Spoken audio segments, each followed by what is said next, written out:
Greetings. This is Body-Culinary, and I'm sending you all some warm, positive vibration. So I hope everyone that your day is off to a good start as you open your eyes and your feet hit the floor. Get some water.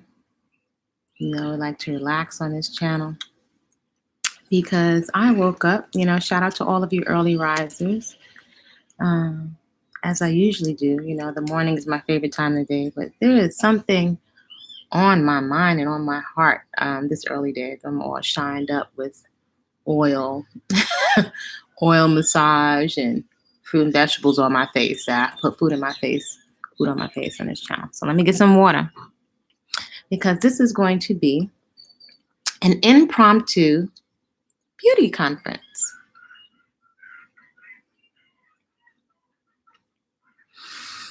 So everybody get nice and relaxed. I invite you to get a glass of water because I'm going to share some things. Now, anything that I say, this is just one woman's perspective, not necessarily the truth. It's just one woman's perspective.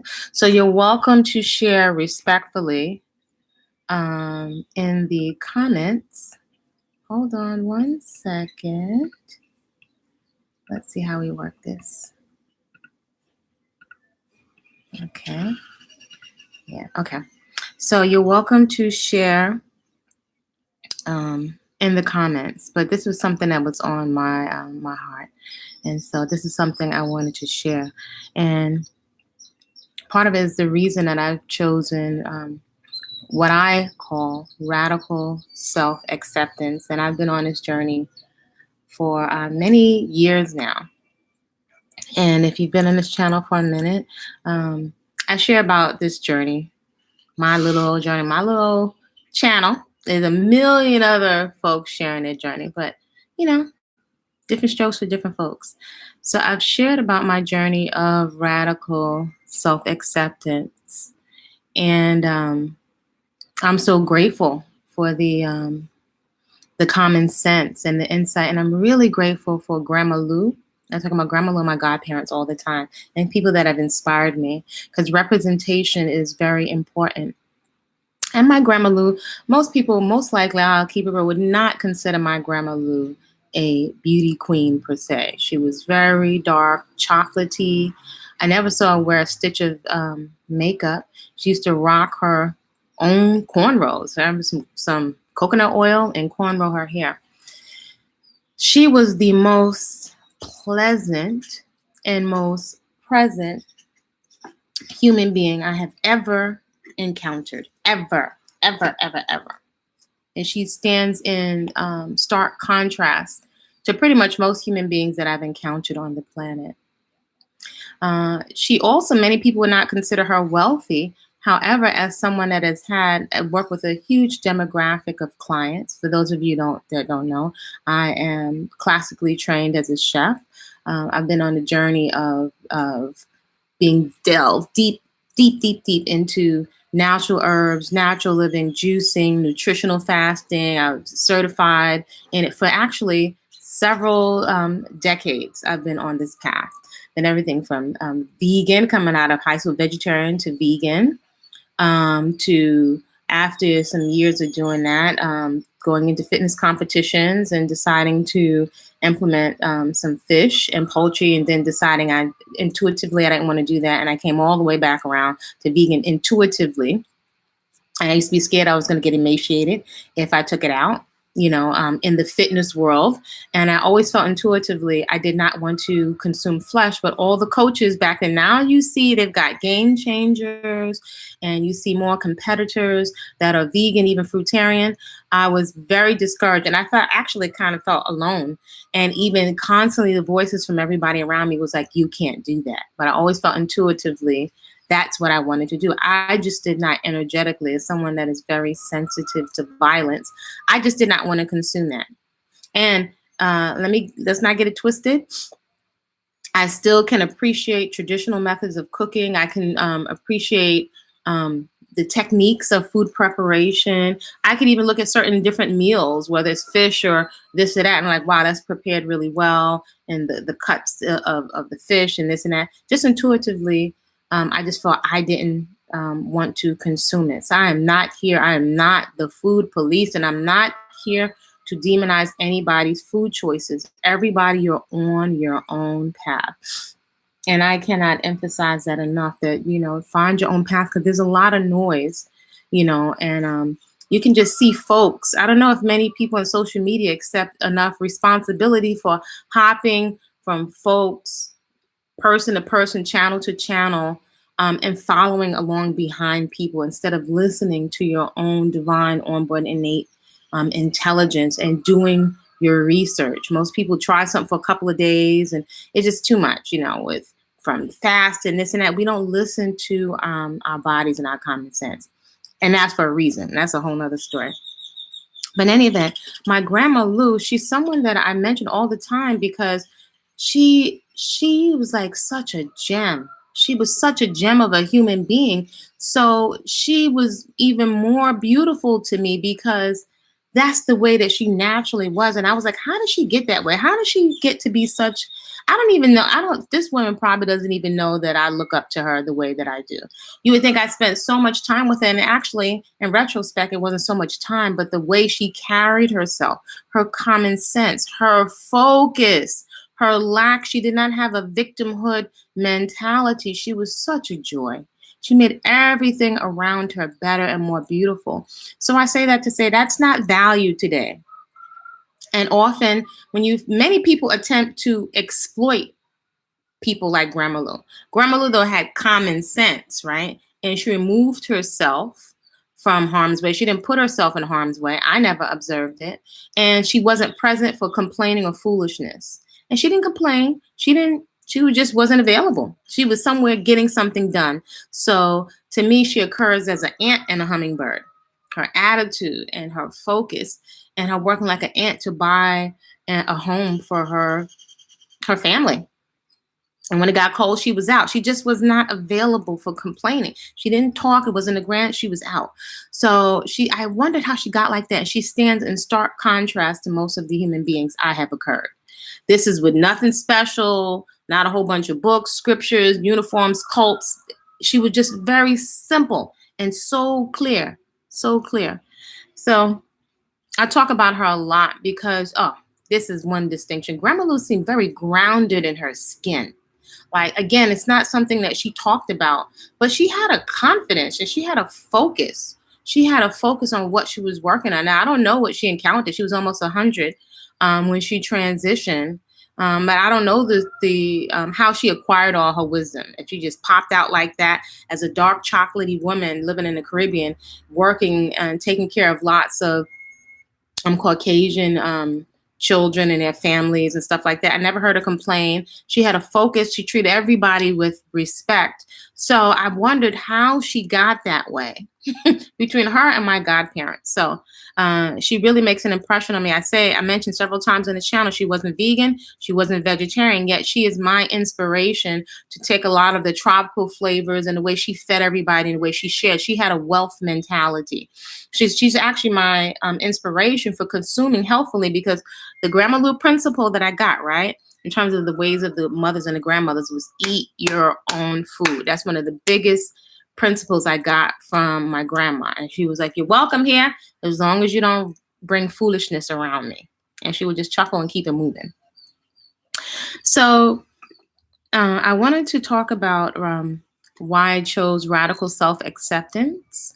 And I'm sure, like many other women, you may or may not be able to relate to getting your first perm. I don't know if you were like me and you experienced, I begged my mom for a perm. I didn't know nothing about a perm. My mom actually sent me to school one time with an afro as a little girl. And you're sensitive as a child. I remember, I think children were teasing me and calling me, saying I look like Michael Jackson. So I was crying Because I said, I don't want to go to date calling me Michael Jackson. That's when he had that nice little cartoon with the Afro, the Jackson 5. I love that cartoon. I would rush home to see that cartoon.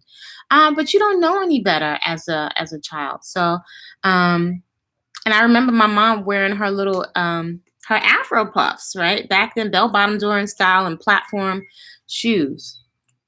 So fast forward, when we moved back with my grandma, my maternal grandmom, that's when I first saw my cousins. Shout out to my cousins. They're watching this. They had that doll head, right? They got things that I didn't get, right? My mother gave me the old school Caribbean plaits, right? And my mother was not a good cornrower. She was very good with the food, very sweet individual, but she didn't have the hair thing on lock. Now, interestingly, my mom is big on doing her own hair and nails to this day. My mother has beautiful skin. My great grandmother, her grandma, had beautiful skin, and my mother's big on. My mother's nails look like cat nails. Her skin. My mother has long hair. Wish she found the time to get locks. Who knows? But my mother has had locks to the point where she could sit on them. And she says I inspired her to get locks in my natural hair. At the time when I would shave my hair, I was like, "Ma, go natural." But my mom, she's big on doing her own hair, and she's big. I'm losing my train of thought. She's big on doing her own hair and nails. So I did get that from her. I remember the first Mary Kay. My mom had Mary Kay, and she had a little Afro puff back in the days, right? I remember her little puffs and watching her get ready in the mirror as she was getting ready to go out. Oh, so I didn't know anything about perms until we went to my grandma's house, and my cousins had that doll head, right? So for Christmas, when you get all your toys, there was this Barbie head, right? It was just a head of Barbie with like a little tray connected to the head, and it came with makeup, so you could put little lipstick on Barbie's, and it was not a black Barbie. It was a straight vanilla pinkish Barbie.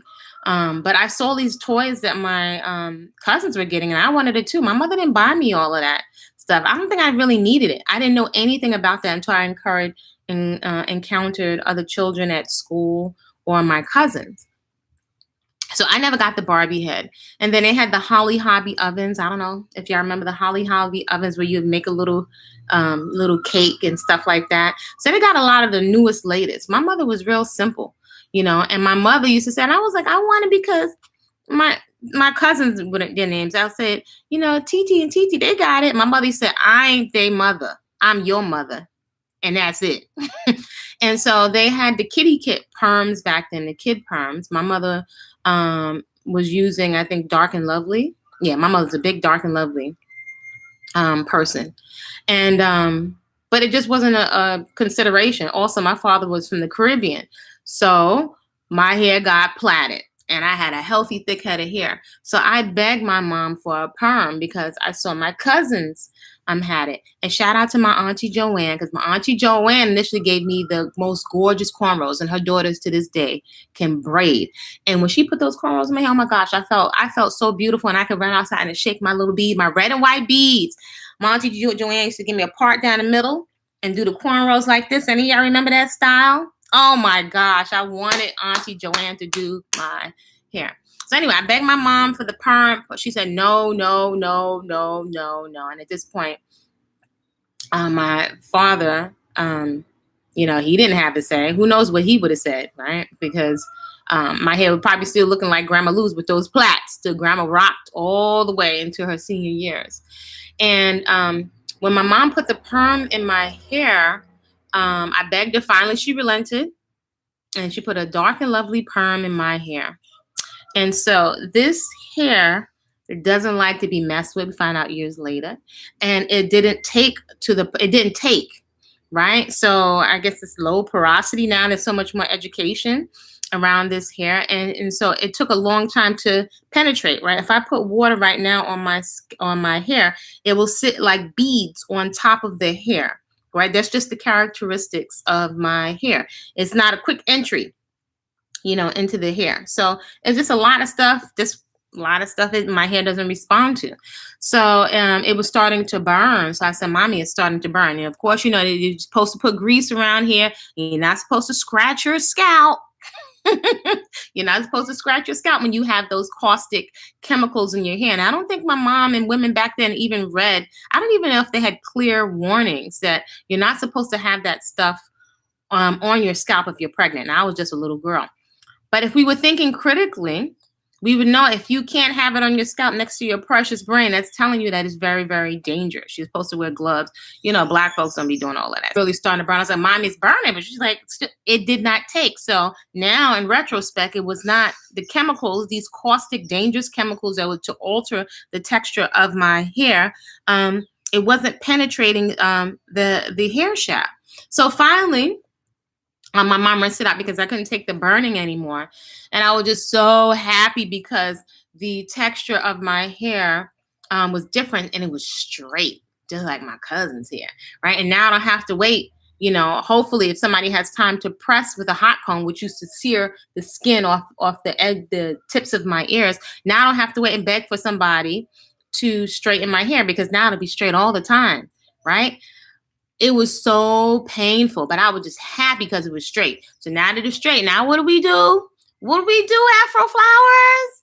Back then, we pile on some Dax or some Dixie Peach hair grease.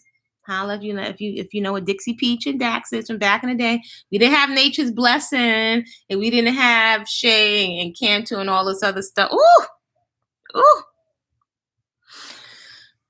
So when my mother was combing my hair, she greased my scalp because the style. Y'all know the mushroom. Remember that style?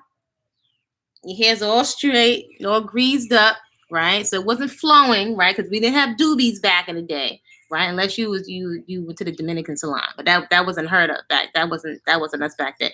We had a whole lot of grease, and the style was this. And you used to have rollers, right? And so it looked like a mushroom cap. It literally looked like a mushroom. My scalp was so burned when my mother was combing it. I'm sure she was alarmed. She didn't say anything. A lot of my hair was coming out on the comb, but I was just so happy that I was looking like everybody else and that my hair was straight. So let's just take a moment. Let's just take a moment because y'all may not be able to relate. But looking back, think of the psychological programming. So I know a lot of us, again, if this don't resonate, please leave this right here. You're welcome to comment respectfully in the comments. Many of us will say it doesn't matter. And I can respect a little pixie cut, our creativity. Even when I see folks doing different colors, it's artistry. It's artistic expression. But I'm looking back, clearly I was influenced by, number one, the children I had encountered in school. My cousins, first of all, right? All of this programming, the picture on the box, right? We now know that we can make distinctions amongst Afro people of the diaspora. We have so many different skin tones. Definitely in my family, we have different hair textures. But I wanted the styles on some of my cousins. They would have those little hair baubles, like cabangas. I don't know. Shout out if you know what cabangas is. It's like they have two hard balls of plastic on it, look like gumballs. With elastic on it, right? And it was a toy. Used to call it cabangas. So the little cabanga hair holders, right? I had cousins one of my cousins, Lene, her mom really knew how to take care of her hair. And she would blow dry it very gently with some oil. And so she had that style where you'd see this. Boy, I wanted that style so much. But my mother didn't know how to do that. She was busy doing other stuff. So as an adult, I was happy I was able to rock that with my own natural hair. So anyway, those styles I wasn't able to get. My mother was combing my hair. The hair was coming out on the comb. And as my hair dried, I had scalp burns. I was a child, but I could feel the scabs because I had never had scabs on my scalp before. There was scabs all over my scalp. And I remember getting popped with the comb when, you could feel that hot comb, that searing hot comb coming near your ear. Do you not, anybody got their hair pressed? How hot was that comb? At the point, it could take some meat off of your ear.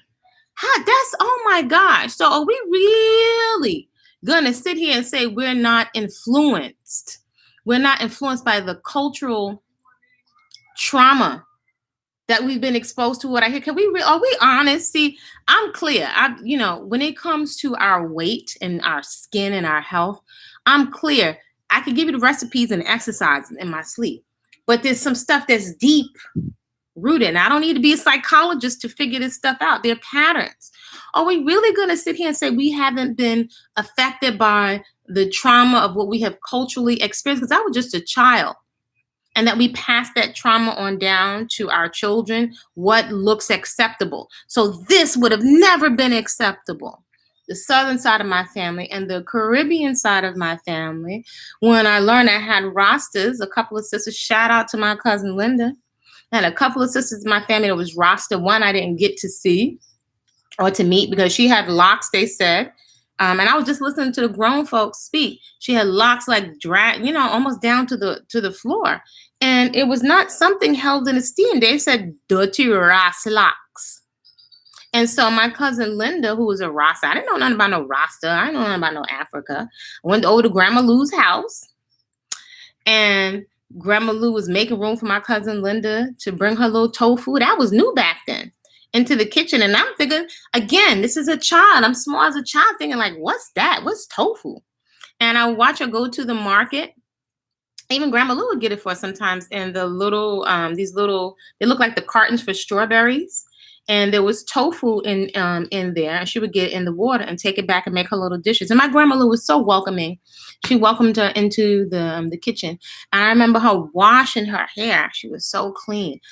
My cousin Linda, when she washed her hair, it was so shiny and it smelled so clean and nice. And her hair was so thick and beautiful. She had a cute little scarf, and she was also an artist, and she used to make her own jewelry. I could see folks making their own jewelry. And so she had her own little, I didn't think of it, but she had her own little business, selling jewelry. I guess that was, that was the Rasta way. And she was so pleasant. And so, again, just like Grandma Lou, she had an impression on me because when she took off her scarf, and I'll never forget it. My cousin Linda went like this, and her hair was so shiny and pretty. And that scent to this day, I love that scent. I was like, she's not dirty. I'm a child. I said, she's not dirty. So I said, Daddy, can I get my hair? I had never seen hair thick. Actually, her hair was probably around this length. Maybe it was around this length, but her hair was so thick and shiny and healthy. She smelled so clean. She was clean. But they were saying dirty Ras locks. So I said, Daddy, can I get hair like that? My daddy said, if you ever put those dirty Ras locks in your hair, you never get a penny from me. So that was the end of that. See, children are not stupid. You give some children some fresh pineapple. You know what I'm saying? Most children don't even want to eat flesh, right? And we force them to. We put a lot of our habits on children. So all of this to say, I was deeply affected, right, by the people around me. What's rewarded, what's held up in esteem, what is showcased. The thick, healthy hair wasn't showcased. Now, I don't make anybody wrong. That's also because of the results that we're getting and how we're treated in society, right? So I will never forget my cousin Linda. She was also the first person to tell me about pork fried rice. I used to love me some pork fried rice, and so did my mama. That was a treat. My mother would say, let me get a half a chicken and pork fried rice, and let me get my spring rolls and my extra duck sauce and my mother's butter pecan ice cream. So as a child, you salivate and wait for your mother to break you off a piece, right? You're watching all of these things as a child. But I also will never forget my ears being singed off. Now when I think about what degree burns is that, right?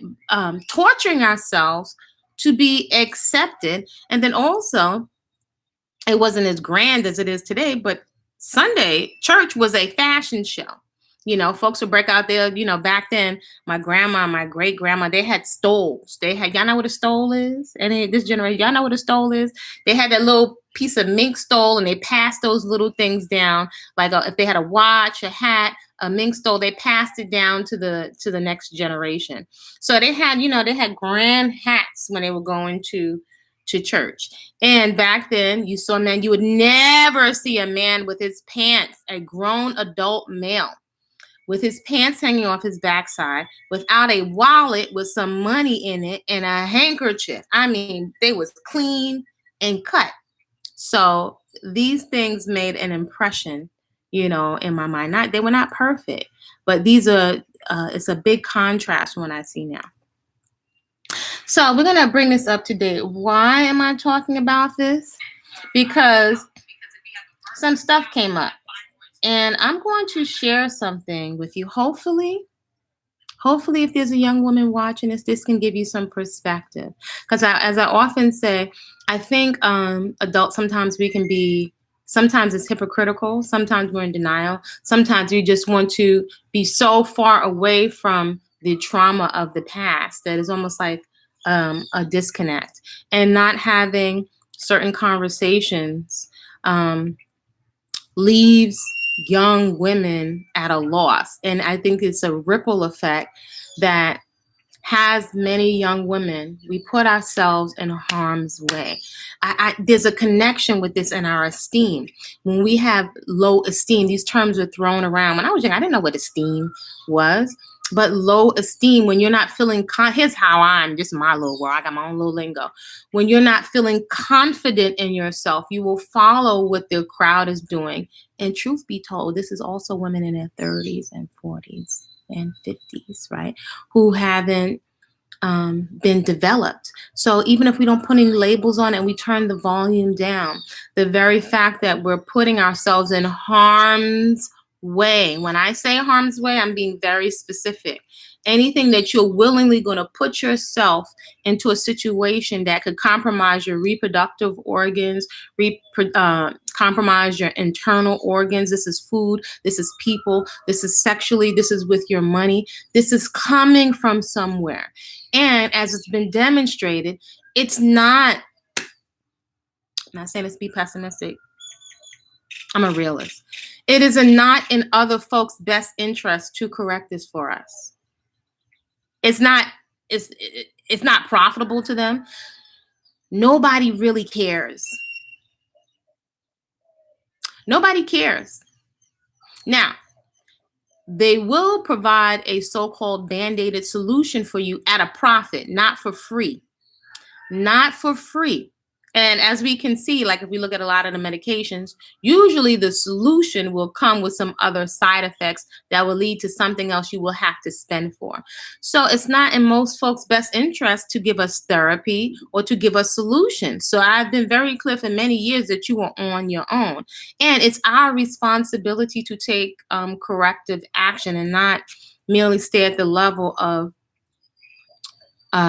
looping the past. At this point, if I'm looking to the past, it's in order to have clarity for how to move now, right? Because then I would be holding myself hostage, right? And blaming my parents and society. That's never ending. It's not effective. I have a desire to be effective.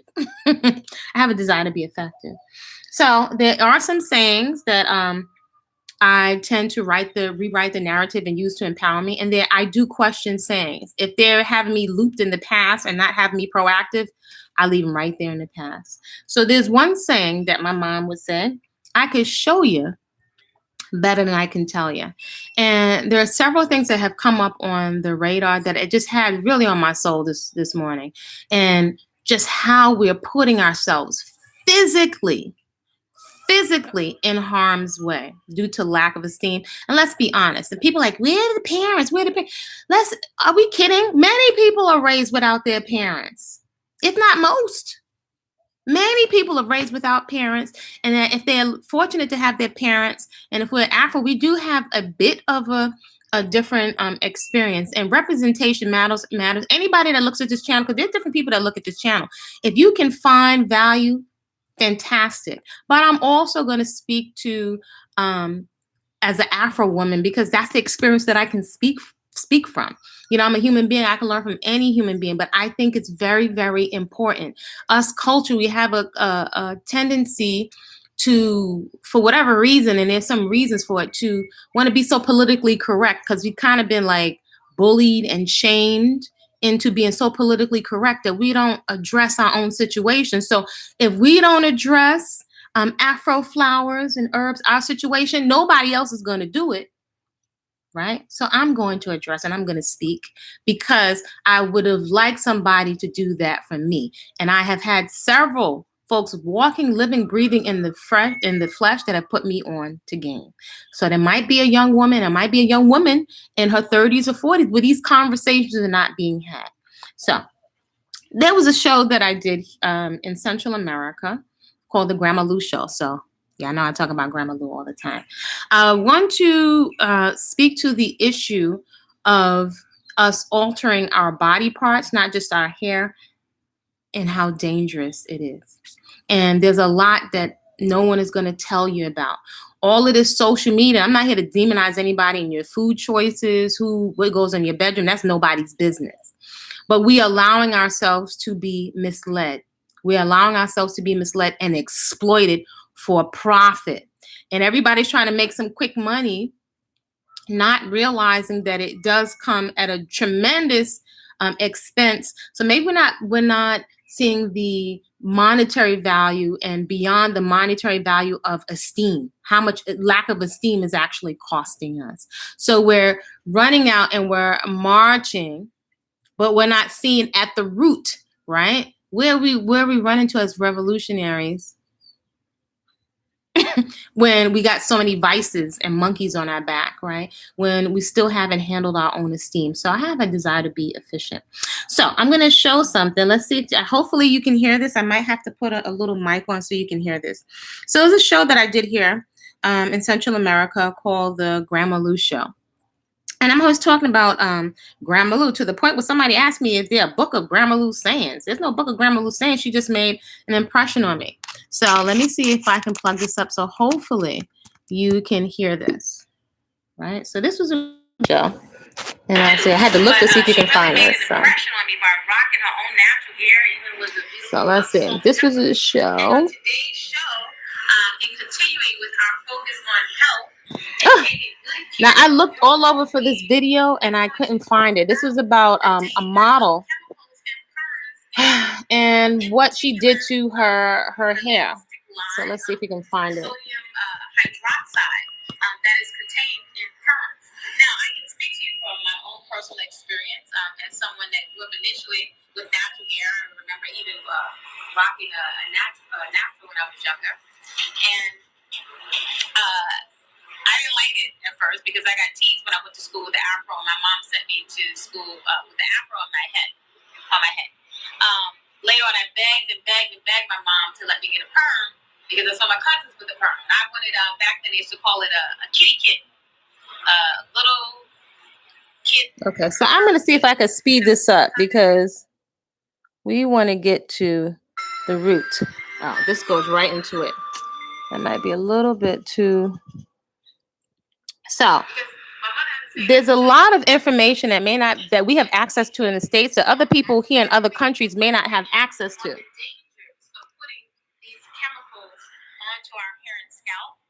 I'm going to see what they do in terms of contributing to baldness, to our hair falling out, discoloration of the scalp, severe burning, destroying the hair follicles, and contributing to tumors in the form of fibroids.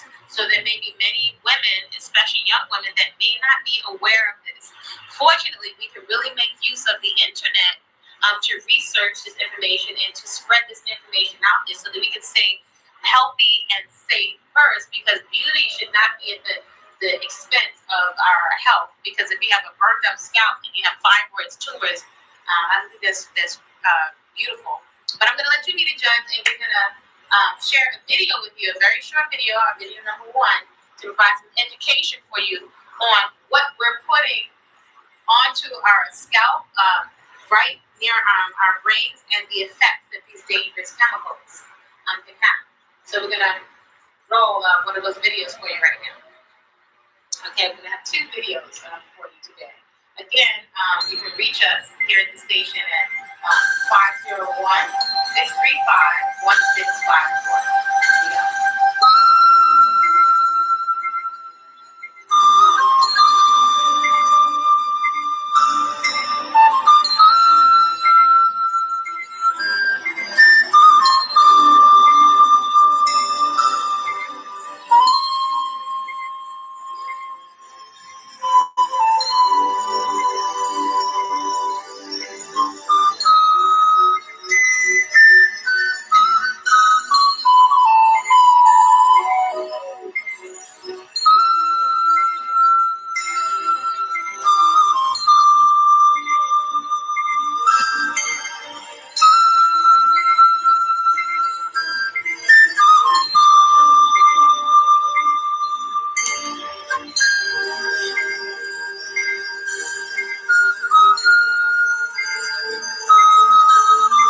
So that was I wanted to share some education with some of the folks in the where I reside now, because there are many things in terms of education we could take for granted in the States. You know, we have access to all these beauty supply stores. We also have access to culture and to African dance. And you'd be surprised at how many women don't have education about a lot of the caustic chemicals that we're putting on our body and the connection to fibroids, even discussions around how these things affect our esteem. We take a lot for granted in the States. But those visuals, imagine if these were videos, right? As much as people talk about the war on drugs, imagine if these videos were shown in school. Who has it in our best interest, right? To tell the dangerous truth, right? We're putting ourselves in harm's way. So if we look at the CDC, the Center of Disease Control, and you look at the numbers of women of color and Afro women, our numbers with STDs, not only HIV, syphilis, gonorrhea, a lot of these things we weren't born out of the womb, right? That would speak to us not having a vetting process in place. I didn't have a conversation about, or no one had a conversation with me about a vetting process, right? Or qualifiers, because the conversation wasn't had with them. Conversation wasn't had with me about, an extensive conversation with some explanations about putting ourselves in harm's way. Definitely, conversations were not had with me about self-esteem. So I think those folks did the best of what they could, but quite often there was a religious bypass. We were just told to pray over everything. So that did not take the place of communication skills or unpacking trauma, you know. So a lot of those conversations weren't had, and we're still not having a lot of those conversations today. So that's number one.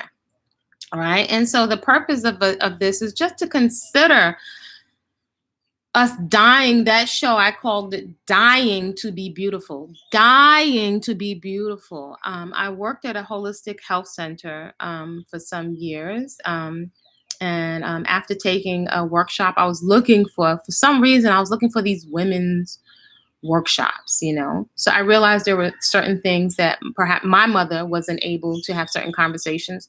So me, I'm like, I'm not going to hold it hostage. I went looking for certain information on my own. Somehow that was in me, maybe from reading books. But I was looking for information. So that took me to finding a course on women and sacred women. Years ago, from Dr. Abena Asanto. I don't know where that sister is to this day, but she was a professor and she had a class, she had a course. I don't know how I found out about it, but I'm very inquisitive, at Medgar Evers College. And I asked if she had these little booklets on esteem. Oh my gosh, there were little booklets that she put together on esteem. And I paid for that course. There weren't many people in there. And then I think she might have mentioned Queen Afua.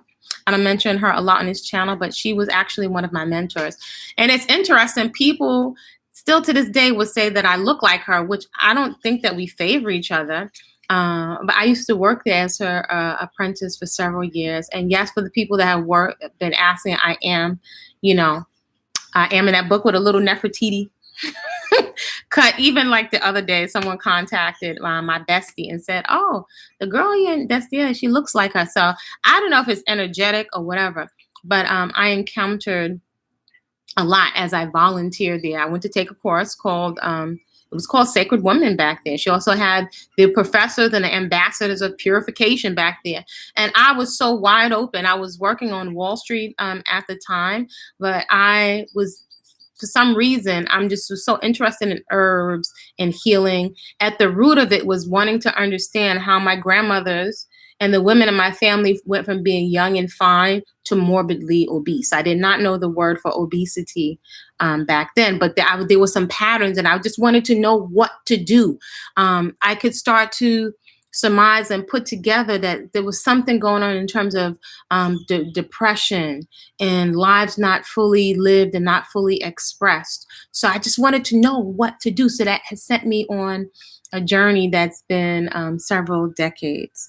So the other thing that I wanted to share, that's one, that's with the scalp. These are some things to contemplate. If y'all folks don't have time, I know some folks said some of my videos are longer, but I'm just really sharing from the quote unquote spirit or the on the vibe, if you will. I'm not a religious person at all. So you're welcome to chop this up into parts or look at some of the shorter videos if you don't have time.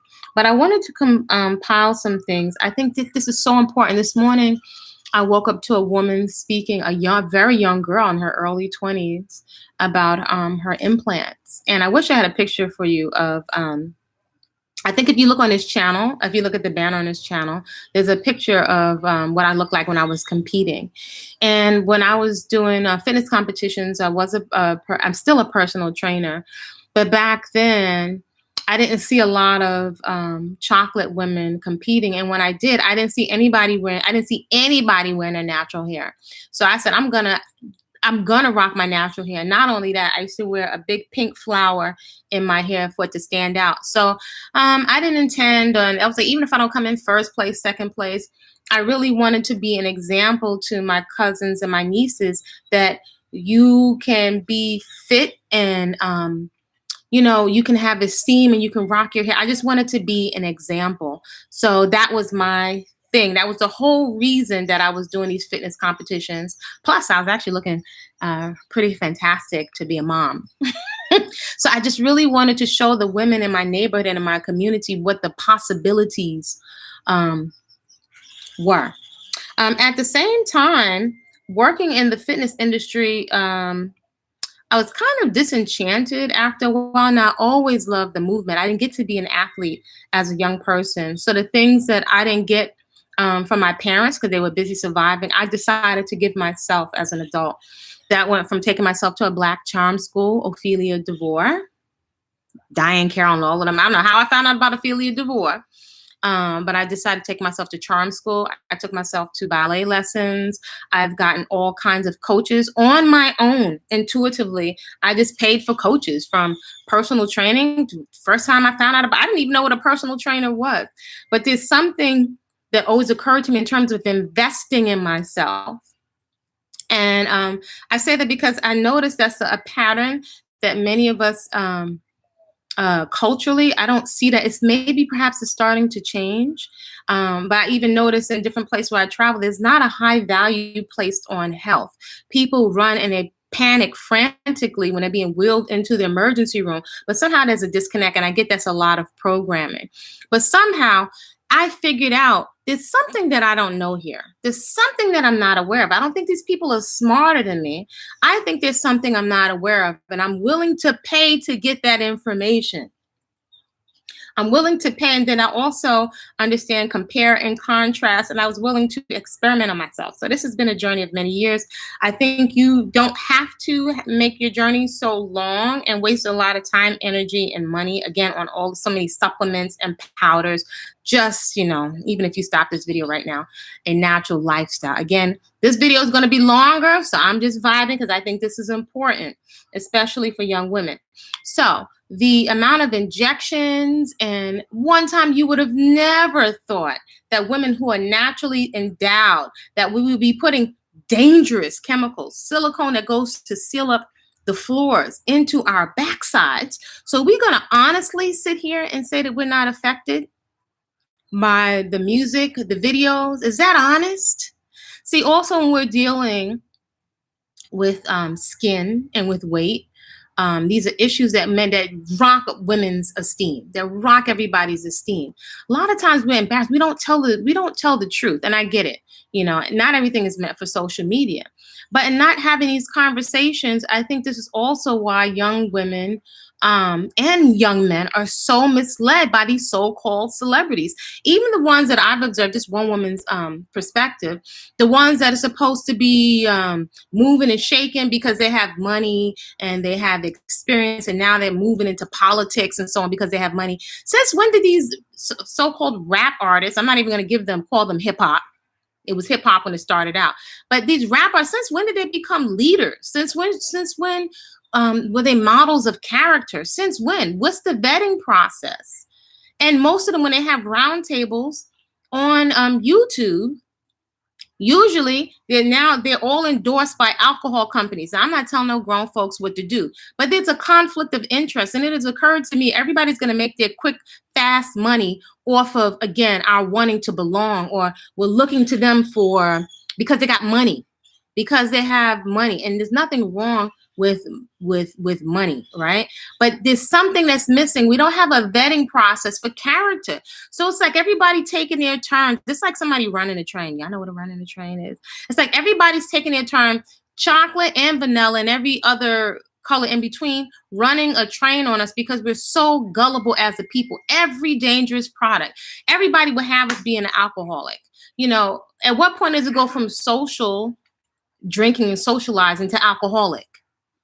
When I was coming up, they had the after school specials that talked about certain things being an entry or a gateway drug. Do we think this really doesn't apply to us? So I really get it. To me, I'm crystal clear and that folks don't have my best interest. That's the vetting process. I like the clarity, the shortcut. So shout out to all the young women, a couple of young men. Y'all might not have a mama or auntie. I'm gonna put you on vetting process, and you apply to everybody. Everybody, meet everybody. Nobody gets a pass from the vetting process. I ain't telling y'all what to do, but this might save your life. Vetting process. How do you tell who's standing in front of you, right? Is that they have your best interest. Usually it's for profit. Usually it is for profit. Folks don't mind it leading you to be all hot on, on these videos. And men folks are totally like the young men. Hello. Pause. Do y'all realize that every time you have a so-and-so lation, jack, and then elation, that you're losing a tremendous amount of zinc? That's why you fall asleep, you're losing a lot of your nutrients. None of these videos with all these hot and you're rapping and you're rhyming about who you killed or how much you're smoking. Do you not realize that you're taking in lots of depressants that's most likely going to render you impotent? You know how many folks in the hood, I'm going to keep it real for a second. See, I'm going to let corporate Kwas, I'm going to pause her for a second. A lot of young men today are going into the bodega to get stuff, to get their male pieces up, because they're experiencing a lot of impotence from overuse, and you're allowing somebody to write the narrative for your intimate relations. No thought of esteem, safety. Actually, folks are exploiting your insecurities for profit. And a lot of them look like you. Blind leading the blind. This is one woman's perspective. You're welcome to flip the channel. I'm just moving on the vibe this morning because, anyway, so it's all connected, male and female. So this is not a war against one against the other, right? So I'm going to share, and if you don't have time, fast forward, because there's a whole slew of videos on folks wanting their body parts back after certain changes that they're having. Whole slew, all over. There's a slew now after the fact, right? Because a lot of times we're gullible, and unfortunately, comprehension is slow because we don't have a vetting process, right? We're following all these folks and having dangerous alterations. I've had several clients that are malpractice lawyers for years and have said to me, don't ever have a procedure that's unnecessary. These several of my clients. I didn't need them to tell me, but I always get confirmation, right? These are dangerous. I've known people that have had certain alterations, had top surgeons they had, asked me for raw foods and, just ready to have a fantastic recovery. And it was botched and had to go back several times and had tremendous scars. right? Tremendous scars. Nobody's going to talk to you about the scars and the keloids and the permanent scars, or how your vision, your perception will get skewed where you'll keep finding something else wrong with yourself. Let me give you a little hint. I'm going to give you a little gem. Psycho-cybernetics, right? You can get it on audiobook. I highly invite you. These are things you're talking about in a cocoon. But I'm going to give it to you. This might save somebody's life. Psycho-Cybernetics by Dr. Maxwell Maltz. I think I'm saying his name right. A plastic surgeon. And he was fascinated. He wrote about our perception of ourselves. He had a woman come in, stunningly beautiful, who wanted to have surgery done on her face. And he was fascinated. He was like, wow, why would you want to have surgery on her face? Because she felt like she was ugly. Right. And so he wrote a whole, but excellent. He talks about cybernetics. What is cybernetics? Right. I used to work in the travel industry. So in the cockpit, you have the captain, the first officer, the flight engineer, and they put all the coordinates inside of the aircraft. So if I'm going from Brooklyn to Australia, we put the coordinates in. Now, en route, right, on that flight, we've done the security, service to the bathrooms. We've got fuel, in case anything goes wrong, we've got mechanics, because it's a long flight. If the weather should knock us off course, because we've put the coordinates into the computer, into the cybernetic system, the brain, hint, the brain is actually, it works like a cybernetic system. That's how it functions, right? We leave school not understanding the basic functioning of the brain. So once you put the coordinates in, right? And I've been in an aircraft where I've actually flown alongside a storm. Wow. And I got to see the northern lights when I went to Norway. And I've also been inside the aircraft sometimes when there's no passengers, it's just crew. Wow, it's freaking amazing. So even if we encounter a storm, or perhaps a passenger is having a medical condition, we need to make an emergency landing and then continue on, the coordinates are still put inside the aircraft. So we continue on to our destination, which is Australia.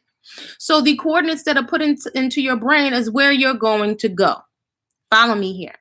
So we have actual instructions and messages put into the brain, into this computer, literally programmed. So we follow the coordinates, it's a cybernetic system. Are you following me? The mind, if you give it a goal, if you give it instructions, it's going to follow the goal. By the same token, if you don't have a plan, you don't have a goal, it's all over the place.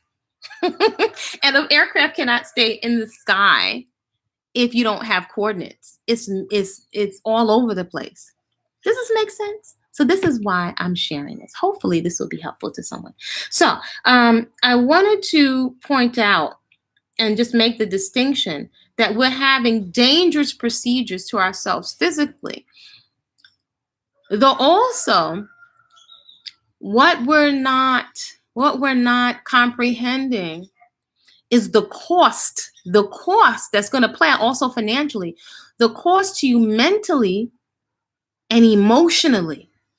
I dare say even spiritually. How much does that cost you? See, that's what's not being weighed here, right? And in all this level up and sugar daddies, it makes sense to present yourself in your best possible way to the world and to yourself. But what you're having to subject yourself to, what you're being led to subject yourself to, nobody's running the numbers on the cost. How much it's going to cost you to come back from these things that you're exposing yourself to. When you're being led by all these music videos to expose not only your private parts, as if you're some inanimate object, like you're just like a piece of plastic or something. Nobody cares enough to have the conversation about what it's going to cost you emotionally. And definitely as a woman, we don't bounce back like that. So I'm saying this because being in this profession, right, of working with women in weight. Now, again, let me go back. My first, what formed my eyesight was all the women around me, even women that did not do drugs. And I'm not saying my whole family was full of drug addicts, but I'm looking even around my community that I'm like, something is wrong, because why would somebody do this to themselves. Nobody wants to be unhealthfully overweight. I'm not talking about curves. Nobody wants to knock their teeth out, have their teeth all jacked up from drugs. Nobody really wants that. So I was like fascinated. Why? What's happening? Something's happening here. So we're medicating for a reason. We're medicating for a reason. And the medicating is on autopilot. That's what it's on autopilot, literally. A lot of the time, even with all our education and reading all of these books, there's a part of this brain, just like animals, right? The study of animal husbandry and the breaking of an animal, that was used in the breaking of human beings to get us to do something dangerous, to submit to many, many things, right? This is why we got to look at everything with a vetting process. So, what they're saying, I can show you better than I can tell you. So some of these things, hopefully you'll be able to find on YouTube. So as I understand it, you can look at these videos. I have my pants on already. Apparently I don't have to take those off for surgery. So it's just kind of this is a video today that I woke up to on this young lady in her early 20s who went to have her implants removed because there's a sickness or a condition. And I think in her research, over 60% of women experience their body rejecting the implants, right? Now, I'm suspicious of certain things anyway. And let me be I'm gonna keep it real. As a fitness competitor, and I always valued, I value my natural body parts. But even for a hot second, when you were thick in the industry, and I had several of my homies, all moms, all extremely successful in the fitness competition world, right? These are my homies, and I loved it because, you had somebody to relate to, eating healthy and using fitness as an example, like of the rest of your life, if it makes sense. You get to work out, like challenging yourself. And that is a mentality that can carry over into the rest of your life, right? Now, you can't take that the other way. But all I have to say, I watch women really taking on their lives and using fitness as a way to do that, as well as to release stress, raising children, in these times. But even for a hot second, I didn't want any implants, but these are my natural, healthy breasts. My natural, healthy breasts. I have my natural, healthy backside, my glutes, which are actually just as important as your heart in terms of when it comes to back pain. And I know that from working in the fitness industry, I've seen people that were very obese or seemed to not genetically have a certain type of shape. I've watched people change the shape of their body with exercise and food. I've seen it. I've experienced it. I've watched people take the whole show, even in the masters category, right? Which is usually, I think, 40 and up. Take the whole show with children and a full-time job. Natural, with no drugs. So there's possibility. It's work though. And it's worth it because also your esteem is involved. But even for a hot second, I was like, I don't want any implants, but maybe I should just get a lift, right? Because your nice, firm mangoes, they don't stay mangoes forever. They just don't. And my grandpa used to say that more than likely your breast is, he said, child, your breast is healthier. He said, we didn't have no baby bottles back in the day. He said, that child hungry, give him the jug. He was talking about the breast from the old school. He said, give him the jug. But my grandpa was saying that's why they didn't have no cancer, because it's a natural part of our life cycle, that part of the function of the breast is for breastfeeding, for feeding children, which also gives immunity. And your first vaccine comes from mother's milk, from that colostrum that comes in it. See, we're not getting any of this because this should come from in-house, from the mothers, which is why people may tease me, but I'm always talking about reactivating the ways of the grandmothers, right? Understanding the foods and having these conversations around healthy esteem, right? And it coming from inside your communities. But I get a lot of that is not present, right? So I'm not going to sit here and fake the funk like that's all present. But anyway, this young lady went to have her hers removed because she actually got sick. And so she's coming out and she's saying something many people don't talk about. People are not going to talk about their STDs. They're not going to talk about their complications with their breast. She's like, I'm going to have a conversation about it. And usually you don't see until after the fact. A lot of times, Afro folks, Afro women, we're late. And by the time we're late, there's so many young women with nobody putting them on to game. And, you know, I know some might be hard-headed. Hard-head makes us off behind. But I'm not going to demonize them, right? Because it's coming from somewhere. I rather understand the why. She's talking about the symptoms of what she experienced as her body was rejecting the implants. So, as now we have government agencies now paying for folks to alter their bodies. I always say, follow the money trail. What's the agenda? And do these people really have your best interests at heart? People will share toxic treats with you, and people say, no problem. No, have the surgery. Have the surgery. Because usually popular culture is going to give you a solution that usually has a lot of, just like with these contraindications, the medications, got a lot of other stuff you're going to have to buy. And it's amazing you never get out of it. Their solutions drive you deeper in. Just one woman's opinion, you can just totally like leave this right here. So anyway, this is a young woman. I think she might be 21 or 22 now. In the comments of that video, I had a few comments saying, have you ever considered breast implant illness? And breast implant illness. Right away and being like, yeah, whatever. It's not going to be that. I've never had problems with capsular contracture, which is like your breast moving up and out of place when you have implants. I've never had any symptoms of problems of my boobs physically. So why would it be that? And I just kind of ignored it. And so I left it for a few months until I kept getting comments and I kept getting direct messages about breast implant illness. It was almost a year ago today that I checked my ego and I looked into it. And what I found absolutely changed my life.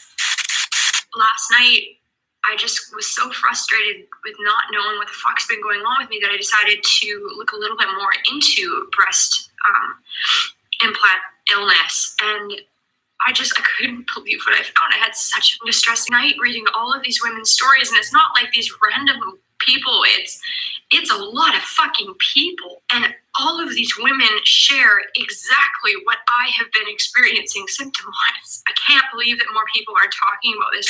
When you have a breast augmentation, your body starts to have an autoimmune reaction to the foreign object and starts trying to protect itself from that foreign invader. Any type of breast implant, be it silicone, saline, cohesive gel, it doesn't matter. If you have saline implants, you still are dealing with silicone because even though the filling of it may not be silicone, the outer shell is silicone. Your body's form of defense against that foreign invader is to build a scar capsule around the implant. Your body does not recognize that as a part of itself, so it begins to attack not only the implant, but the capsule itself. So regardless what type of implant you have, your body naturally has a reaction to it. Your body is consistently trying to fight itself. So while all that's going on and your body is trying to deal with a foreign invader, the foreign invader itself, the actual implant, is made up of some pretty disgusting things. If you actually look up each of these individual ingredients, you'll see that they are not only harsh irritants, they're carcinogenic and neurotoxic. It's kind of disgusting. Many people are told that their implants are impermeable. So, pause. Carcinogenic means what? What does carcinogenic mean, folks? Carcinogenic is cancer causing. Let's just pause for a minute. These are things that we are voluntarily subjecting ourselves, putting ourselves in harm's way. Teenagers, 20s, 30s, 40s, 50s, 60s. Some of us 50s, 60s might as well be 19, 20. And I'm not going to demonize it. I'd rather just invite us to a curiosity as to why. In our quiet moments, I'm not there with you. In your quiet moments, why are we putting ourselves in harm's way? When you can alter this change of your shape of your body with what? Number one beauty product is health and relaxation. And putting yourselves in harm's way and altering yourself for who? For who? Strangers on the internet? Strangers on the internet? So that means so once you become a top 10 beautiful person, does that mean you're not going to be misused, abused, cheated on? See, nobody's having these conversations. I'm going to have it because no one's definitely having them with Afro women. Shout out to all the other folks that somebody's having these. I don't even know from other cultures if people are having this conversation.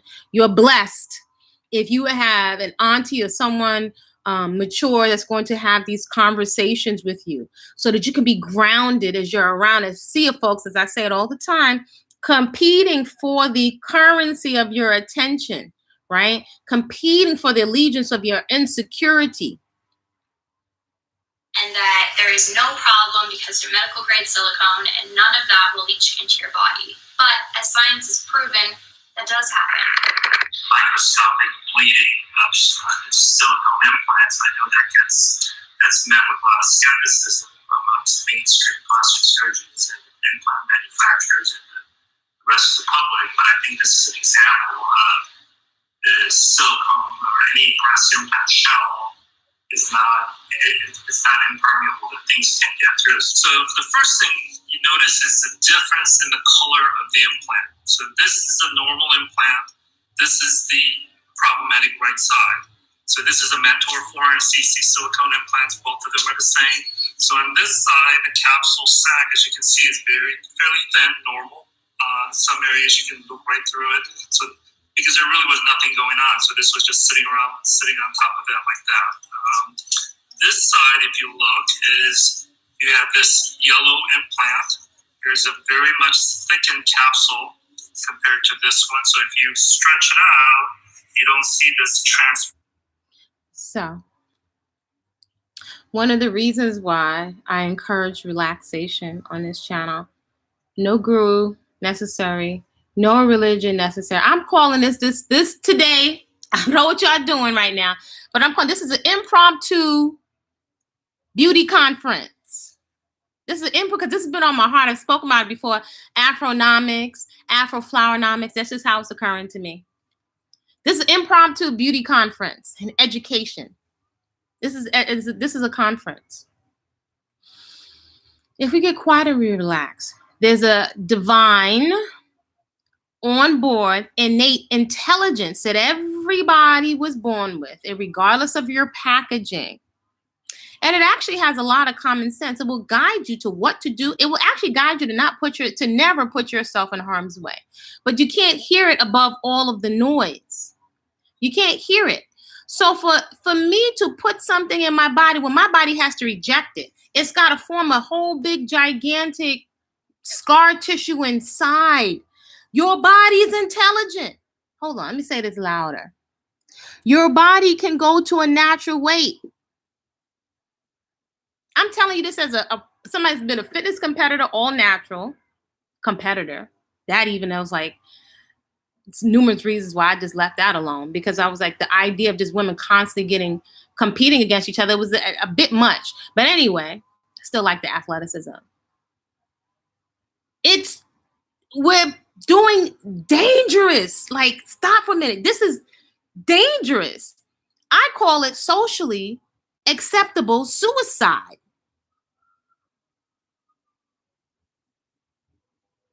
But maybe that's just me. So my sister likes to say that I'm overly sensitive. I'm like, am I overly sensitive or are you numb? Have we been numbed out as a collective? Don't answer right here in your quiet moments. Because folks don't mind you putting yourself in harm's way for profit. They don't mind you having STDs while they're trying to encourage you to follow along and to put sweet nothings in your ear. And I'm going to tell you, male or female, folks don't mind you putting yourself in harm's way. Folks don't mind you putting yourself in harm's way. Folks don't mind you putting yourself in harm's way. You ain't missing nothing. It's not all it's cracked up to be following the crowd.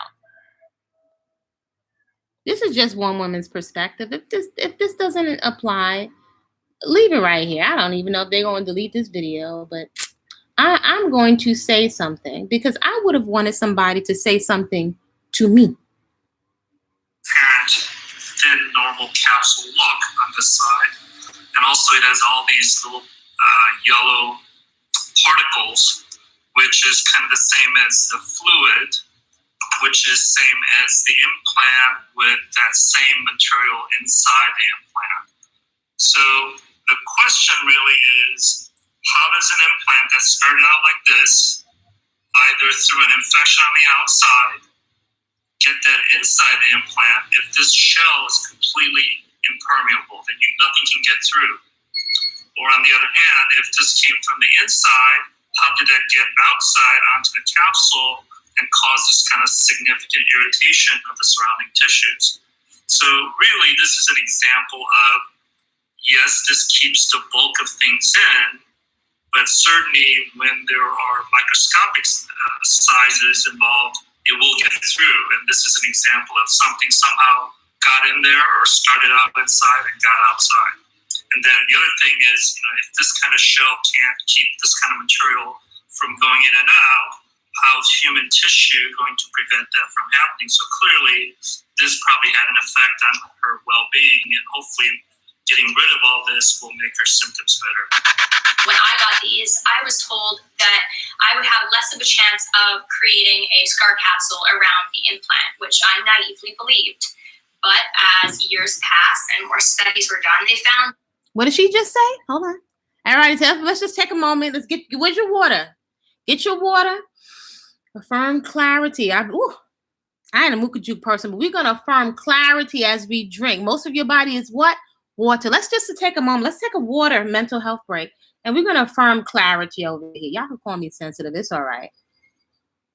We're going to affirm clarity. You might even want to write clarity on one of your glasses. Or clarity and have a drink. What did she say? What did she say she was told? Would she what? What did she say? See, now maybe people will take it more seriously because it's one of our vanilla counterparts saying it, not the Afro woman with no makeup on. So it won't be taken seriously, right? Because my hair is nappy. Right? It's not going to be taken seriously because I don't have makeup on. I don't have 20 tons of makeup on. And because, this is real and is natural. And I don't have dragon nails. Maybe not demonizing because I can appreciate fashion. But most likely it's not going to be taken seriously. So this is, somebody asked maybe a couple of videos ago, I don't understand why there's not more views. I don't care about all of them. I could give 2 cookies. Whoever this is for, this is for. Whoever happens to peruse this little channel, that's not really a question for me. People are gravitating towards what their interest is. That's actually really not my business. But I'm just going to say, once again, we are putting ourselves in harm's way. Like, we're putting ourselves in harm's way. Dangerously. It's a catastrophe out here. So I'm going to say something. Education time. This is our little impromptu beauty conference. This is a beauty conference. I ain't got no sponsors. Yeah, I'm doing Ebonics right now. And for my vanilla folks, I got some vanilla folks on here. Welcome, welcome, welcome. Everybody's respectful. We're going to do a little Ebonics over here because I'm multilingual. I got a little an eighth of an accent from my Bajan ancestry. And I got a little Brooklyn, a teeny bit of Belize. But I doggone sure got some Ebonics. So I think y'all understand, y'all feel where I'm coming from, right? So we're putting ourselves in harm's way. The textured implants are not. We got to add some education to that. Flake over time, but because your body has to work twice as hard it's to flaking? try and create a capsule, which makes one that is either tougher or sometimes has even been shown to make a double capsule around these. Not only that, women with these particular implants have the increased risk of BIA-ALCL. BIA-ALCL lymphoma is found in the cells lymphoma implant and the capsule. Lymphoma. Hold on, y'all. What that mean? What that mean? What's lymphoma, people? Lymphoma. So we usually think of lymph in terms of cellulite. What's lymphoma? Has any of you ever heard that before? What lymphoma is? This is contributing to lymphoma? It's like a fluid that builds up in between, and it's only in those type of implant patients. The Daily Telegraph in Australia just released a statistic that in the past 18 months, ALCL lymphoma has raised an alarming 56.5%, more than half of the 20,000 women who have been implanted from 2010 to 2015 were implanted with these rough textured cohesive gel implants, and they have a much higher chance of having that cancer. Something to also remember is that your implant ages. When you are a warm human being against this plastic shell, it is going to constantly degrade. There's already been studies showing this. In 1997, Dr. Lu Jin Fang did a study of thousands of breast implants and found 60% of implants developed some form of hole, tear, or leak within that 10-year lifespan. So if that information has been available for so long, why did it take the FDA until 2006 to recommend MRI screenings for women with breast implants after 3 years of having them? Okay. Did you hear the question? What'd she say? What'd she say? Don't take it from the chocolate lady over here. She said, what did she say? Why did it take the who? To take so long? The who? Maybe I shouldn't say because I know they have the bots on here, right? That screen everything you say. And so an emic. Yeah. So she said, it took who so long? So I asked her again, let's take some water. Let's affirm clarity. We're going to have a nice glass of clarity. We're going to breathe. The young lady said, the other human flower, she said, why did it take this sanctioning body so long to acknowledge what? Now, we do know things are pulled off the market from time to time after the effect, after the damage is done. So I ask you, Afro Flowers, whose best interest? Who has your best interest in your esteem? Who has your best interest? So I'm inviting you to radical self-acceptance, to write your own narrative for your health and accept yourself and give yourself the care that you're asking for from others. We've been sold a bad deal, and it's affecting the males and the females out here. Don't get it twisted. You're meant to have an MRI every 2 years after your 3rd year of having breast implants. But did your doctor tell you that when you got them? So speaking of the FDA, they decided that they needed long-term studies done for breast implants when they reintroduced silicone implants back to the market in 2006. The FDA required the manufacturers to provide that testing, and then they never followed up. It's been over 10 years since silicone implants were reintroduced back onto the market, and we still do not have long-term studies for them. In contrast, there is tons of studies that show that silicone and breast implants are not safe for your body. There is no science lacking in that aspect. The science is lacking in showing that they are okay for your body. If you're interested in reading up on any of these studies, I'll be linking a lot of them down in my info box for you to go through. I'm also linking a ton of different resources about breast implant illness if you want to look into more of this. But the craziest part about all of this is that breast implant illness is not a recognized thing by the medical world. This is still a known topic, that there is issues, there is the science to back it, and yet the FDA and other surgeons claim that there isn't enough information of people getting sick. It is a completely biased thing.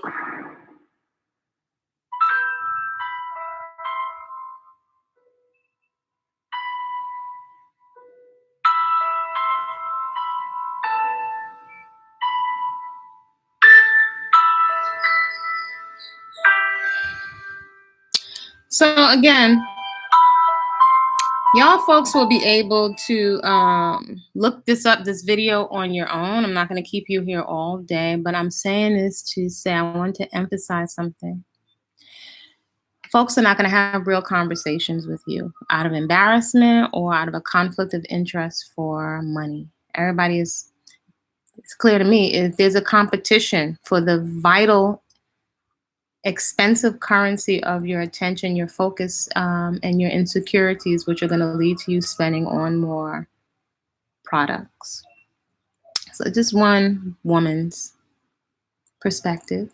So let's see if we can move on, because there was actually I don't even know if I could show you all of this, because there was some stuff that was really, really important as she went through, and she actually went to have them actually removed from some doctors.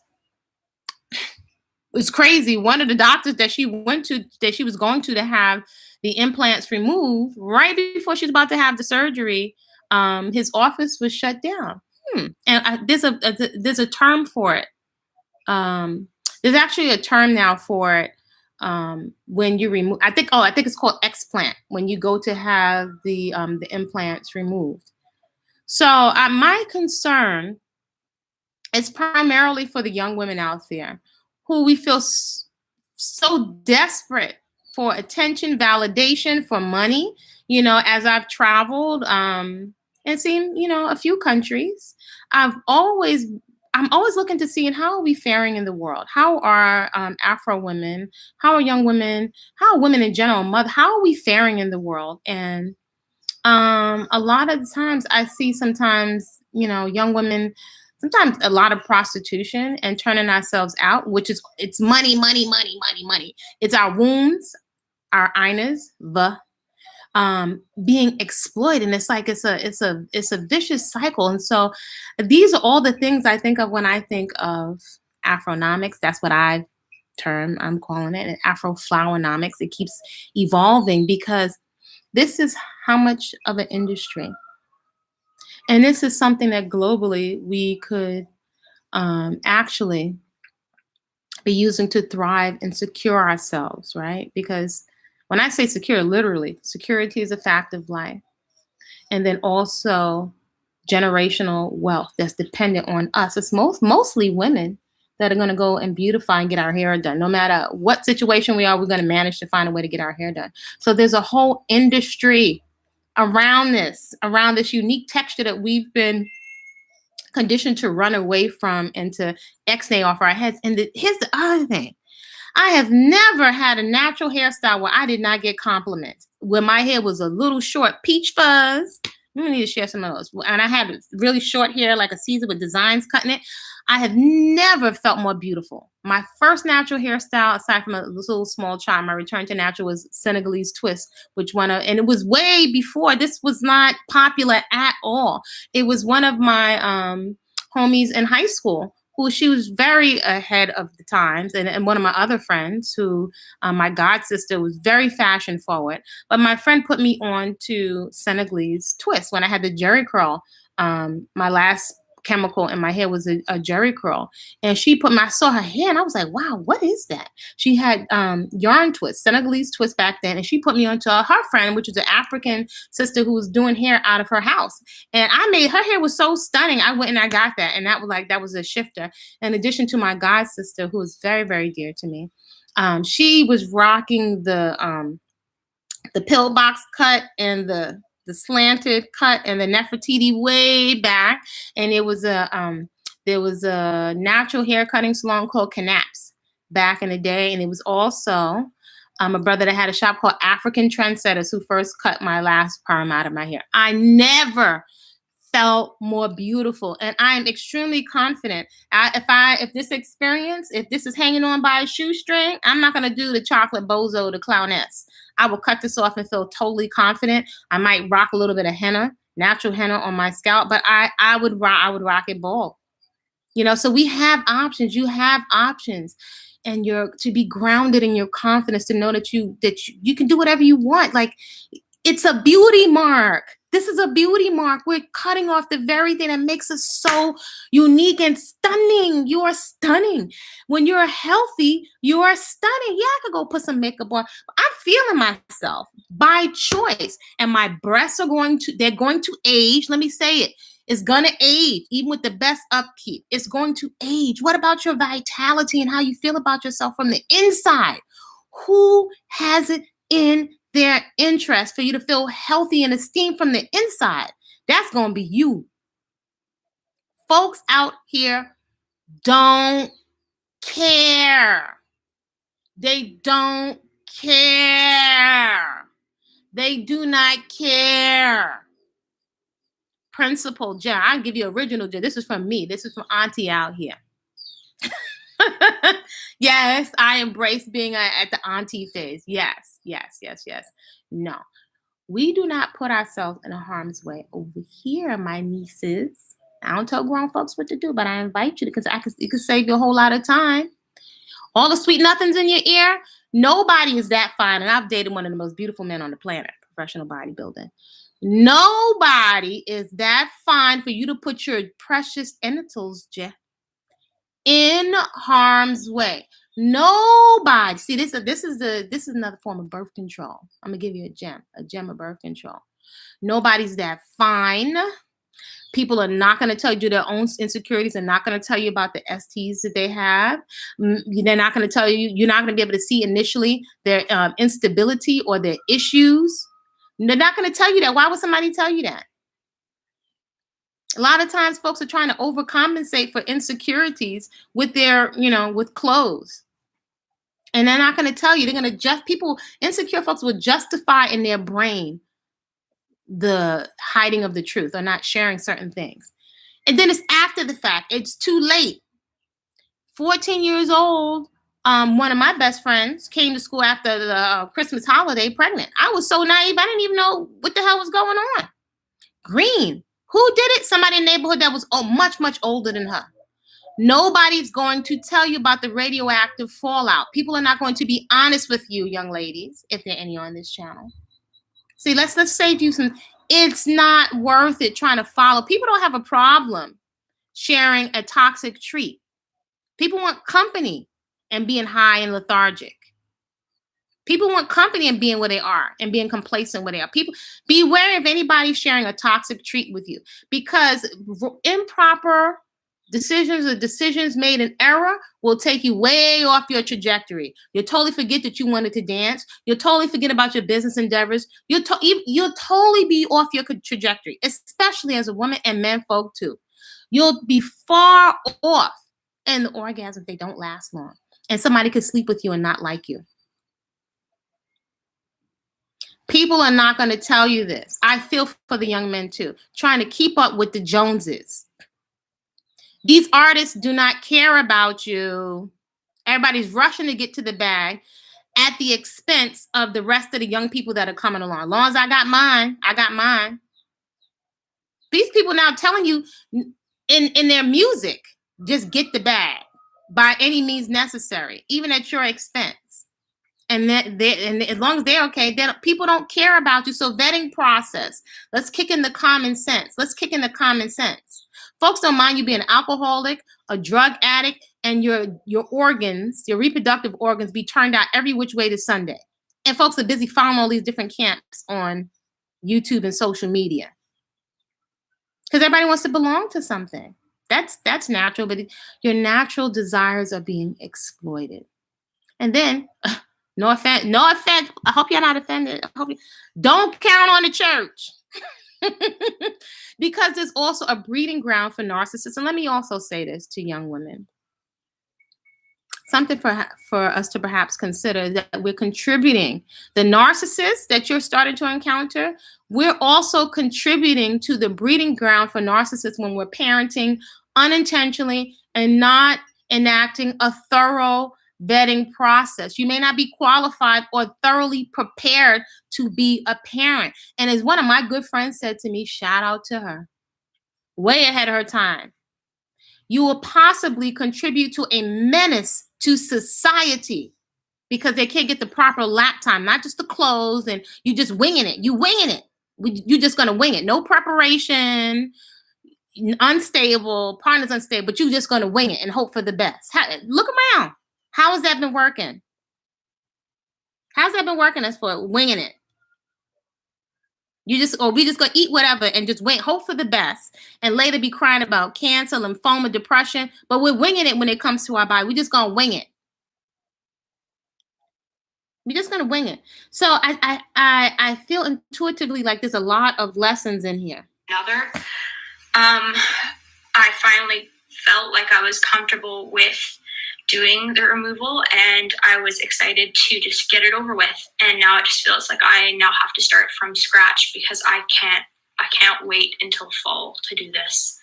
I feel awful. I don't know what's gone wrong with that, or if he's had a medical emergency, or if the clinic's just shutting down, or what the deal is. But apparently he's no longer doing explant, at least until later on this year. So with that news, there is not very many people in Canada that do what I need done. So it has now left me with very little option locally to have my explant done. So I'm kind of freaking out a little bit.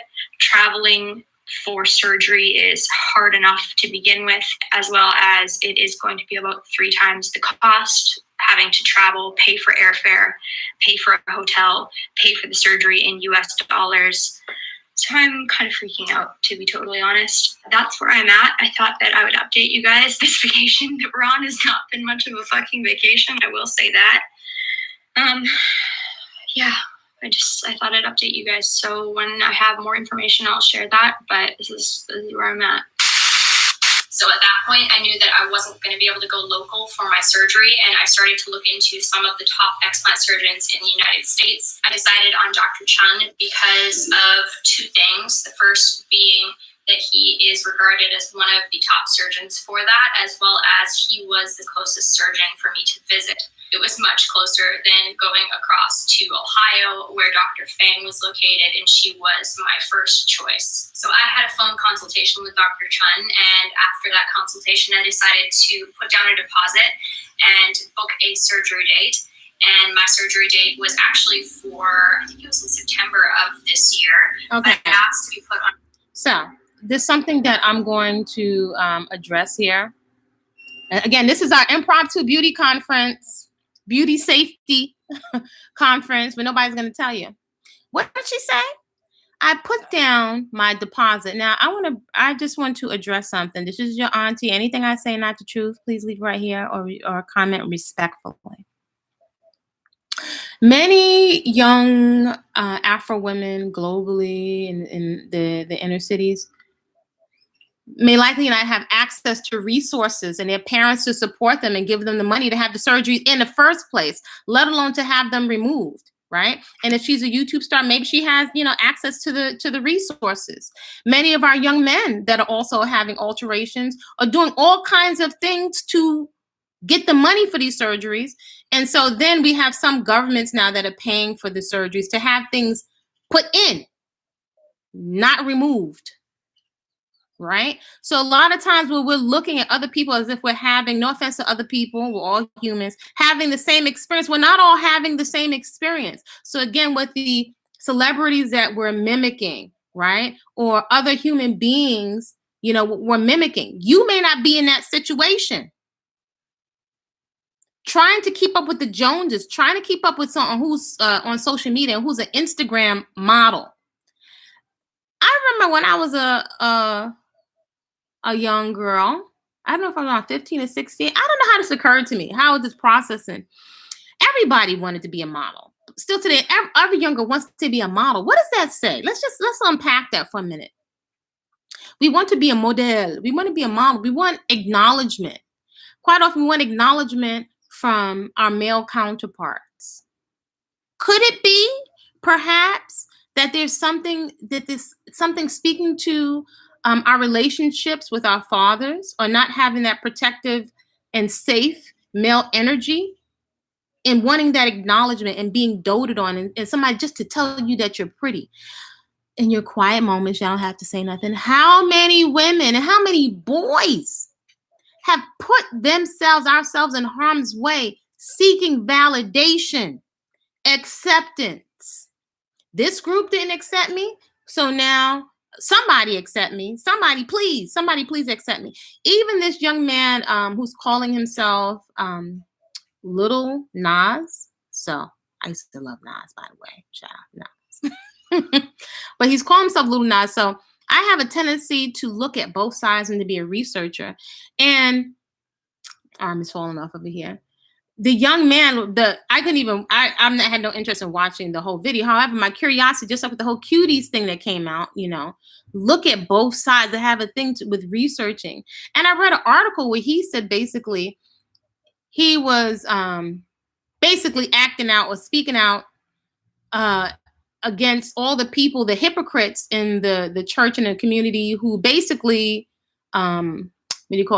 kicked many young men out who have other who identifies themselves differently and maybe are attracted to the same gender. But to me, what I got, the torture and the lack of acceptance or the disdain that he experienced, that's also what he was rebelling against. At the same time, see, this is how, even though I think that's very valid, he put out a very valid point. At the same time, and the funny thing is now he's showing up in Sesame Street videos, is that what he's going through is being exploited at the expense of the wider community and children. Because when children and young people, even some adults, see these visuals, they have to interpret, interpreting or getting messaging and instructions and a narrative based on the visuals. So nobody could figure out that that's what your message was. So to me, he was essentially, in just one woman's perspective, used for a specific narrative, right? But he has definitely a point of how our children are showing that, these children that many of us, or these young people, because he's only 21. Of course, he didn't have the money to put the backing behind that whole video, even to release the sneakers that he released that sold out. But the fact that many inner city children and young people, not children, young adults, are spending thousands of dollars on sneakers, right? And there are studies that show, I don't even need a study to show that we are overcompensating with clothing because we actually don't feel secure. We're overcompensating with the clothing. I remember what it's like to, just like I tell you, I was addicted to food. It wasn't bulimic. I'm not throwing out my good food. But I could also say that feeling, right, that rush, the addiction to have to shop, right? I remember out of high school, one of my first corporate jobs, I actually put myself in debt buying furniture and buying this and that. The worst thing I could ever got was an American Express card. Fortunately, I didn't file bankruptcy, but it's an overcompensation. It's an overcompensation. It's not getting to the root. Now, who had it in their best interest to have these conversations with me? So that's why I'm sharing, hopefully, this video. So again, this is our impromptu beauty conference, beauty from the inside. Beauty from the inside. So people won't, take my word for it. Maybe I'll take a vanilla young lady, her word for it. Cancellation list. And I absolutely recommend that you ask that, because I was bumped up to April the 24th. I'm so incredible. She had to have that stuff removed from her insides. So again, this is our young men putting ourselves in harm's way. I have a very clear head, no more brain fog. I'm getting like excited butterflies in my stomach again. I just feel myself, way more myself than I have in a long, long time.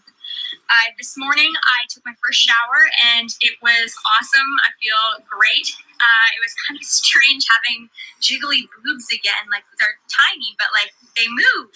It's really different, and they look way better than I thought that they would have. So I'm very, very pleased. We are leaving our Airbnb today to go back and stay with my parents. Now, she went through all of that torturing herself to appreciate, what she say? Her tiny breasts. Healthy, tiny but healthy, your body parts. I think it's very interesting, and many of us are talking about acceptance, but we're not accepting ourselves.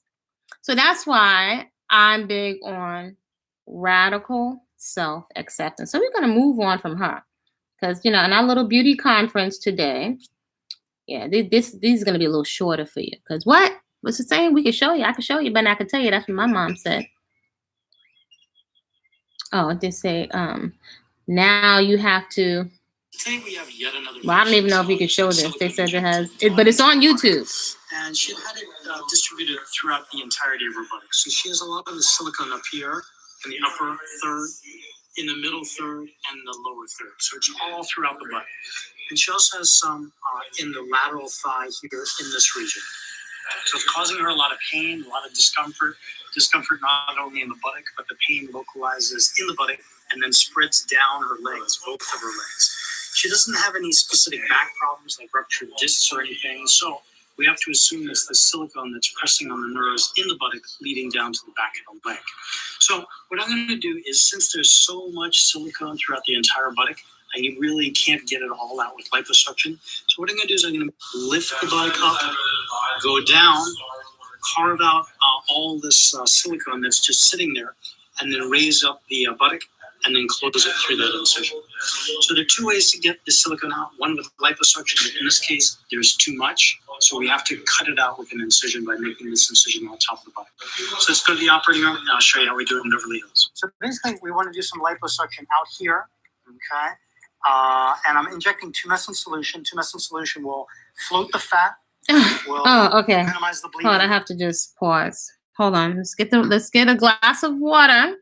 At our beauty conference today, we're going to have a glass of water, and we're going to appreciate the healthy body that we have is functioning. It may not be totally what you want to. We're going to take a glass of affirming appreciation and clarity. Again, I've had clients that are malpractice lawyers who have advised me, not that I was interested, in not taking or getting any procedure that's unnecessary. One of my clients was an anesthesiologist, you know, the person that puts you under. I always recommend not to do anything that's unnecessary when you have to put yourself under. See, this culture has us thinking that you could just do anything. You could just do anything because you got a couple of dollars. And you don't have to pay the bill, or there won't be any consequences. Nobody's going to really discuss or go in depth with the counter indications. Even with all the medications that are online, they're telling you, the people, this is now, see, we're so desensitized. They're telling you in your face it's going to cause diarrhea, heart problems, and we still go ahead anyway. This is absolute insanity. It's insanity. This is insanity. It's absolute insanity. Exercise and make you feel so much better. And appreciate yourself. You're turning yourself out for people that don't really even care about you. Oh my gosh. Oh my gosh. It's too much. It's too much. So this is Auntie. This is Auntie. So how are you feeling about this conversation? I can't even see any comments. I haven't seen just one. But if somebody could show you and just have these conversations, would this have saved you some time? Think about the money, but also what this does to your esteem. Now you've got some scars. Yeah, just be normal. Don't spit it out. And we'll go to the other side. The same on this side. Now you've had mineral oil injected. Is that correct? Yes. That was dumb. Sorry, Corey. I know. Don't remind me, dog. But this is not going to kill me, are they? The problem with putting mineral oil, it's not sterile, and it can be very nasty. I mean, it could have killed you, so you got lucky. Good. Okay. So then I'm going to be super fine when I finish. Yeah, well, you're going to have a narrow waist, and belly's going to be fatter. So you're not going to call me super fine, dog? Yeah, I'll call you super fine in a few. Jennifer's going to take you in. And I'll be right in. We're going to get your blood pressure and put an IV just for safety. Okay. You'll be fine. Really, I promise. Okay.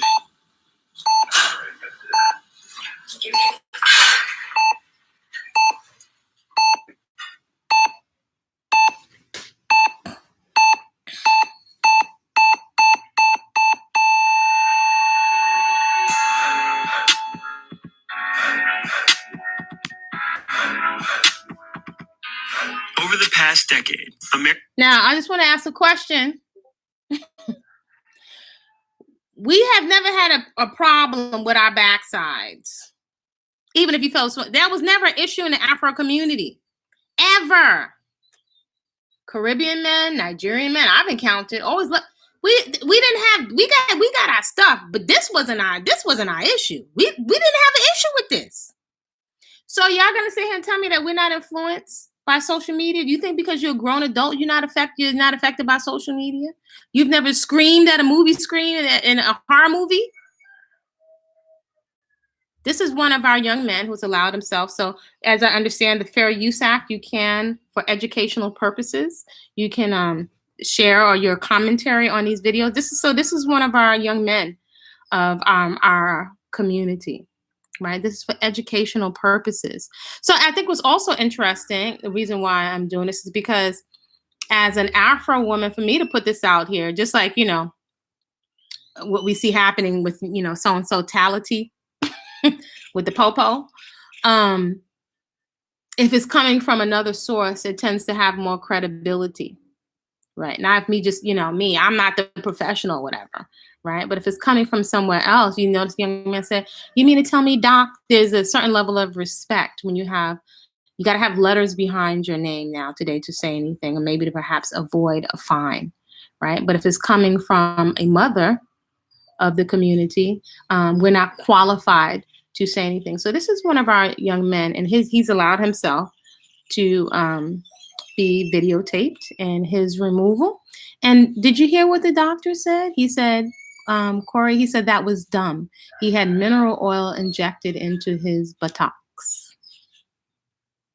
The doctor said he was dumb. Now, would that have been tolerated from an Afro woman, from a mother of the community? Would that have been tolerated? Somebody is controlling our narrative when it comes to what's deemed as fashion.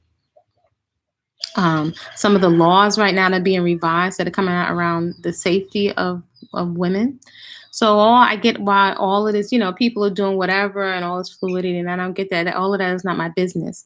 However, when it comes to our safety, I think that some other things are coming down the pipeline that are being sanctioned by Afro women because we don't have a position, not of condemnation, but healthy boundaries. We are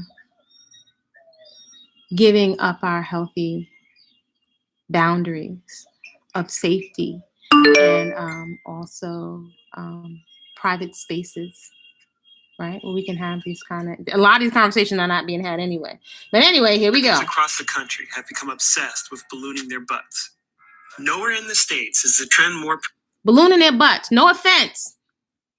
That, in addition to this beauty mark, who has that always been associated with in terms of our natural genetics? Most of us. Okay. Ballooning their butts, right? Anybody familiar with the Venus the Hottentot? We have been tortured, maimed, put on display in zoos. Because in this, we had to cover this, right? They gave Aunt Jemima, they gave her a perm. We've been tortured for this and our backsides. Tortured. Put on display in zoos. What's the sister's name? I can't think her name come to the real name. Somebody let me know. I can't even see this chat. We have been tortured. Gullible and letting somebody else write our narrative. No, it's too much. Too much. So ballooning, everybody's become obsessed, right? When the sister J-Lo, who was it, J-Lo and Beyonce, now it's fetishized. Fetishized does not mean respect. Somebody could sleep with you today and does not respect you. You know that, right? Male and female. See, there's a psychology that's going on here. Everybody's competing to be on the receiving side of who appears to be at the top of the food chain, to get the trinkets and the benefits and the treatment, usually material, of who's at the so-called top of the food chain. Just one woman's perspective. Pervasive than in Miami, where procedures like the Brazilian butt lift are advertised on billboards, and you find yourself walking behind people and wondering, is that ass for real? Unfortunately, the insatiable desire to get a bigger booty has also created a butt injection black market. Injecting one's cheeks with substances like silicone and mineral oil requires little to no recovery time and is cheaper than traditional butt augmentation performed by board-certified plastic surgeons. The use of silicone injections to increase the size of one's assets is nothing new. The practice dates back to World War II, when the synthetic compound was first mass-produced as a transformer fluid. On the docks of Yokohama in Japan, American Army quartermasters discovered that local prostitutes were stealing the transformer fluid and injecting it directly into their boobs to get bigger and fuller breasts. This trend of injecting silicone spread throughout the U.S. Did y'all hear that? Did y'all hear that? Hold on. Water break. Water clarity break. Get you some water.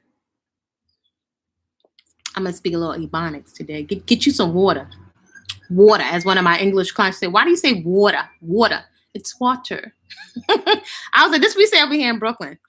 Water. Water. What did he say? What did the gentleman say? Because we know we ain't gonna hear from no little chocolate woman who here ain't comb. What did he say? When did he say this was first discovered? By who? In the military? The prostitutes were doing what? Injecting what into their boobs? So this is what I'm saying also in me traveling around the world. I look to see when I'm traveling, like, where am I at? What are chocolate women at? How are we faring in the world? Are we thriving? And I just see like the still, just like in the States, when I see the teenage or unprepared young moms who some want somebody to love. A lot of times it's unplanned or unintentional. Children, very unprepared having children. That's not even speaking of the disease. And what do I see everybody at? The beauty supply store. Who owns most of these beauty supply stores? And now, even though we are seeing with the surge in Afro people's businesses, still, shout out to Dr. Claude Anderson. Vertical industries. I think in terms of what comes up for me, Afronomics, Afroflowernomics. I think of those Senegalese twists that my homegirl in high school put me on to. And I think of like, how can Afro women flourish from this industry of our beauty and our insecurity? What if we were producing the yarn? What if we're producing whatever the yarn is from local ingredients? And it became a thing was I can't shop with you because I'm shopping right here and I'm circulating that dollar of our beauty. And also the standard, it's like something is kosher certified and it's halal certified. If it ain't that, they don't touch it. You know what I'm saying? Oh, my mind is on fire. But even when we're owning the shops, it's just starting to be, but we're not owning the stuff that's in there. How are we sourcing this from China and other people's here? But we're not flourishing economically. So perhaps we need to think a bit bigger. I'm sorry. I cannot wait for the so-and-so awards and the BET awards and the Essence Awards, which now, if I'm not mistaken, those companies are owned by somebody else. I'm sorry. I can't. Sorry, not sorry. I can't. Because I'm just crystal clear. You on your own. I knew somebody that I knew that owned a restaurant in my neighborhood, and a handsome brother. Oh, he's fine. And he used to sell art. He had a restaurant. I remember. Oh my gosh, I love this restaurant. I didn't actually eat the food. It was healthy, but just the ambiance in the restaurant. He had some nice screens with all kinds of just classic and soul music. Even when I'll be walking by on my way to run to Prospect Park, he had the best soul music and videos on. I remember once at some point he made a change, and I was like, did he sell a restaurant? Because he changed up the serving staff and he changed up the music at some point. I don't even know if he might have even changed the artwork in it, because if people, to my perspective, didn't know there was an Afro person running it, then he would get a whole nother level of business. But I just loved, oh my gosh, just the ambiance in that place. He had the best soul music, had a nice menu. But sometimes, we do things for the dollar. After well-publicized horror stories and federal and state bans in the 70s, silicone injections went underground, where it was adopted by the trans community. Today, injections are a clandestine activity, taking place all over the country in homes, hotels, and even spas. In Florida, the charge of practicing medicine without a license is a third-degree felony, and if it causes bodily harm, it raises it to a second-degree felony. My name is Brian Tutler. I'm a homicide detective with the Broward County Sheriff's Office. Prior to working in the homicide unit, I worked in the violent crimes unit, and that was how I became involved in the cases involving O'Neill Morris. O'Neill Ron Morris, a transgender woman known as the Duchess, pled guilty last fall in Miami-Dade County for pumping unknown substances into rear ends, which caused at least 2 women to suffer serious health issues. The Duchess also faces charges in Broward County, including manslaughter, after one of her patients allegedly died as a result of the toxic tush injections. O'Neill Morris at this time in Broward County is facing 3 counts on 3 separate victims for practicing medicine without a license. And then there's also a manslaughter charge. Somebody did pass away. These are the Broward County mugshots. I'm not sure about other jurisdictions, but you can see for yourself the progressive changes throughout the photographs. Do you know, by any chance, if the issues with the skin is something related to the work he's done on himself? I can't speculate. It's hard to say. Part of the investigation was the longer these substances are inside of the body, that's when the effects start to show. Right. So, again, the injuries that are suffered from these procedures are very, very debilitating and something that you would not want to put upon yourself. These substances have been entered into the body and there's no way to get them out. If you were able to jump 3 years forward and see what your body would go through, I don't think that you would go through with it. I'm not comfortable with my body. I'm not comfortable with my husband. See the color and shape. Yeah, it's hard. We went to Coral Gables to meet Oscarina Busi, a 35-year-old salon owner who received black market butt injections at a local spa in 2009. Shortly after, things went south. I put silicone injections for my butt, make it full, but I have the reaction. What was it like? Did they use a syringe to pump it? Yes. Mm-hmm. Can you feel it go in, the fluid? You feel the volume. Really? You feel it? You feel it. Your butt expand. How did they seal it? I think put crazy glue. Crazy glue? Crazy glue. Where was the Oh my point gosh. where you saw this didn't go right? 6 months after, change the skin color, like purple, and the skin is like an onion. It peeled. Yes, and maybe 8 months, I have the product down. So it fell. Gotcha. Like look like a pamper. Full. Yes. Oh no. And it's so terrible. Mm-hmm. So it fell into the cheeks, right? Like the cheeks were longer? Yes. Before you did the... I'm going to pause. Let's take a glass of water at our beauty conference. Radical, I invite you to just consider radical self-acceptance. It's free. Again, is anybody going to tell you this? No, because it's a conflict of interest. It's a contract. I say on this channel, we need a break. Women, Afro women, we need a break. It's too much pressure. I dare say it's causing mental illness. I'm not saying there's anything wrong with beautification, definitely health, because health is our #1 beauty product. This is a problem. Folks don't mind exploiting you in your ignorance and your naivete. Are folks going to tell you that their behind is going to drop or what's going to happen with the breast implants? Injections. Were you self-conscious about your butt? I'm Dominican. I'm not flat. Right. That's the problem. You're never happy with your body. But I want something like a shape, Brazilian shape, but expensive shape. How much did it cost? $3,000. $3,000. Did it look good right away when you got the injections? Were you very happy with it initially? Yes, but one day I tried to see in the mirror and not look good. And I have the friend, I say, can you check this and tell me the truth? When I see her face, she says, that's terrible. And the friend told me the only person I think remove this is Mendieta because he do for somebody she knows. Dr. Constantino Mendieta is a Miami-based plastic surgeon specializing in the butt. Despite the complications of Oscarina's condition, he agreed to remove the product that had been injected inside her and reconstruct her booty. I started to get a lot of people that were coming to me to help them with these disfigurements that they have in their buttock. It could be silicone, car oil, fix-a-flat. There's absolutely no way. Car oil, fix-a-flat. Disfigurement. So let's. She didn't have a disfigurement in the beginning. Her body wasn't disfigured. There was nothing wrong with her.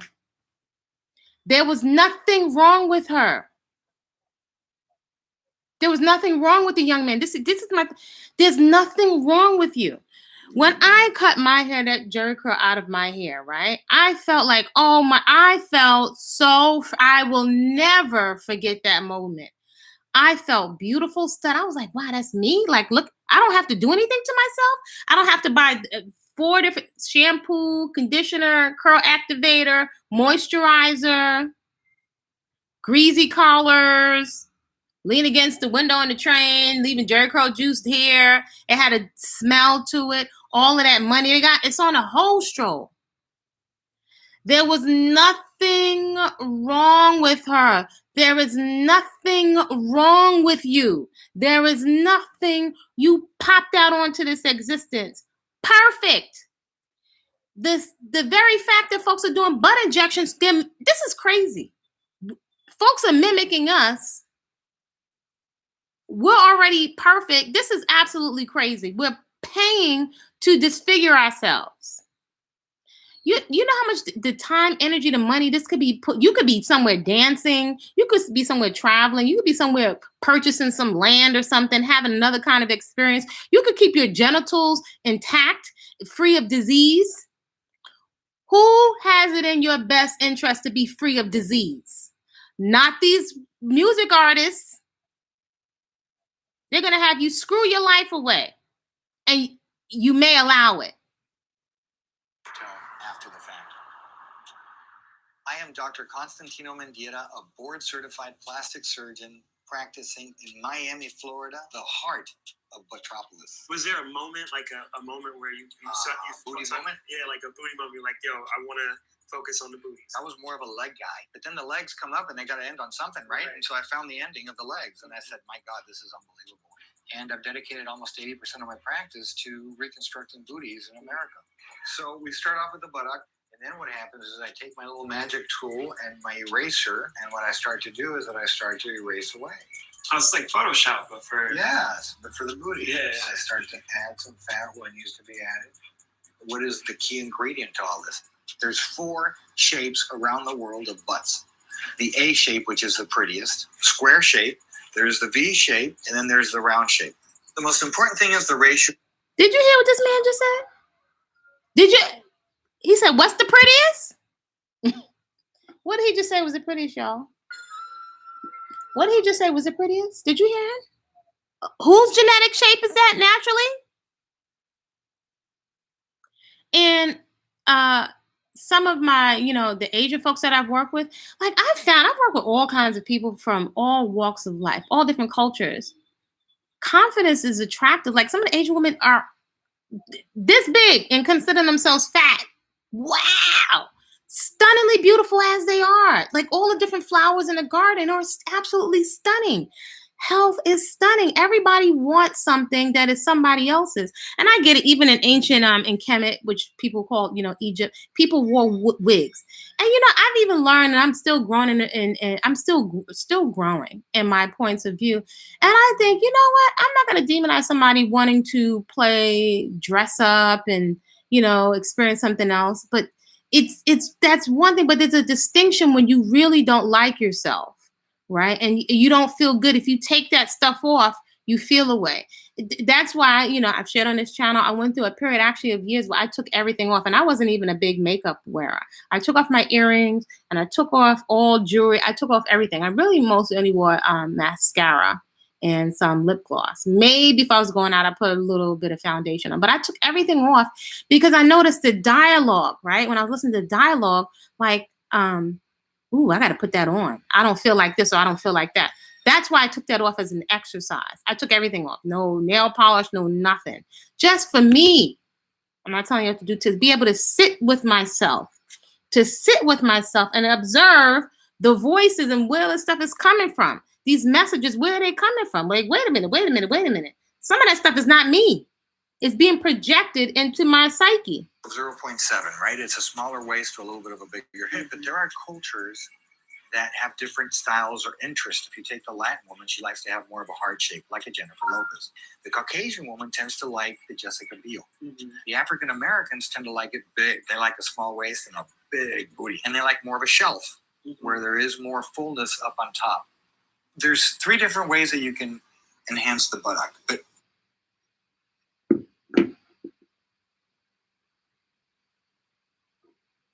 Did you hear what he said? Did you hear what he said? He said about the Latina women. Now this is what I'm saying. somebody else is understanding our psyche better than us. He said this man, a professional doctor, he's got letters behind his name. She tends to like more of a shell. Now, when I was growing up, I know that is the natural shape of the women in my family. People ask me, are you a sprinter? And I did sprinting on my own. But even without that, that's my genetic shape. Even in gyms that I've worked in, and even with somebody that I dated, a professional bodybuilder, he would always say, oh, the butt. And I actually used to be puzzled. I'm like, wow, how can somebody be that fixated on a body part? I actually thought it was absolutely amazing. When people would say, in the gym environments and top gyms say, I want your butt. And then it became, I want your arms. It'd be a lot more muscular and my body responds to physical movement like that. And I remember at some point I started to feel like walking body parts. People would approach me first, I want your arms and your butt. So when some people think that's going to be the end to all of your problems, I actually started to find it a bit of a turnoff, that somebody would approach me for my body parts. And, I'm still in I think, pretty decent shape because of my habits. I don't have to. There have been times where I exercise a lot, like sometimes hours, more so for the joy of it and for the the stress relief of it primarily. And then, it's just a benefit to look good. And it is definitely a calling card. It definitely makes you stand out in a sea of people that don't prioritize health and exercising. So not to show off, but my glutes, the shape of it is a shelf. This man just said, yeah, African American women want a shelf. So other people are clear. When are we going to get clear and stop being so gullible?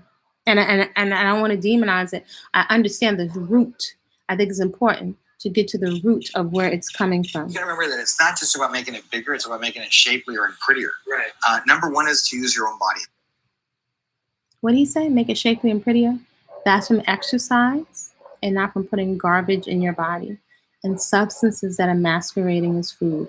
If you're putting substances masquerading as food and loads of cheese and fats and stuff like that, you are what you eat. You're going to look like what you eat. If you want to look athletic, but you don't exercise, that somebody's going to sell a lie to you if that's what you want. But we're not looking at the full cost. This man is clear. The surgeon is clear. Are we clear? McDonald's has helped us create this fat farm. Fat is amazing. The next way to do it is by using implants. But implants are only going to make it bigger. And then the third way, the underground black market injections of who knows what. People are so interested in getting their buttock done that they'll turn to any measure to do it. When is the first time you heard about the underground business? That's been around for a while. I mean, it's been around for many, many years, but it's really taken on an explosive path, I'd say, over the last 5 to 10 years. Now we're starting to see all the complications. Why is that? Because when they inject something, a substance, which we don't know what they're injecting, it doesn't react right away. In the beginning, it'll look great. I mean, you'll look really nice, and that's what motivates people to get it done. It's a quick recovery. You've got an instant booty. But the problem is at 5 to 10 years, that's where the product starts to react. And when it starts to react, it destroys the butt. You will never get the butt that you had before back. I mean, this is really not easy on the eyes. This is beyond black market. This is way underground, and this is who knows what they've injected in these people. But take a look how it's eating up and destroying the body. Many of these patients may die over time because of infections or whatever they're getting. See, I'm going to let you hear the vanilla surgeon with the letters behind the name say it. Did you hear what he just said? Many of them made what? D-I-E. Did you hear that? Did you see it eating away? Perfectly healthy body parts. We're altering ourselves. It's like it's at a fever pitch. It's at a fever pitch.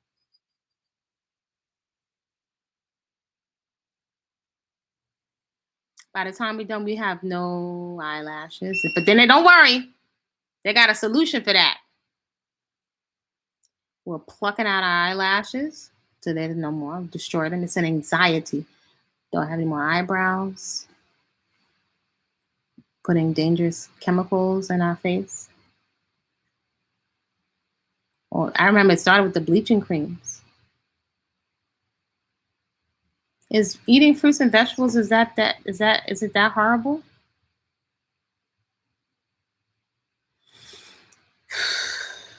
When you see these, this is pretty gross. Yeah, it's I mean, this is absolutely horrific. And this is what we have to caution people against. And these are lifetime events. You'll never be able to change this. Bring that back. Ever. After seeing how much damage a butt injection could do, we went to King of Diamonds, Miami's most notorious big booty strip club, to talk to some of the ladies who were willing to gamble their backsides and even their lives in hopes of getting a bigger payday.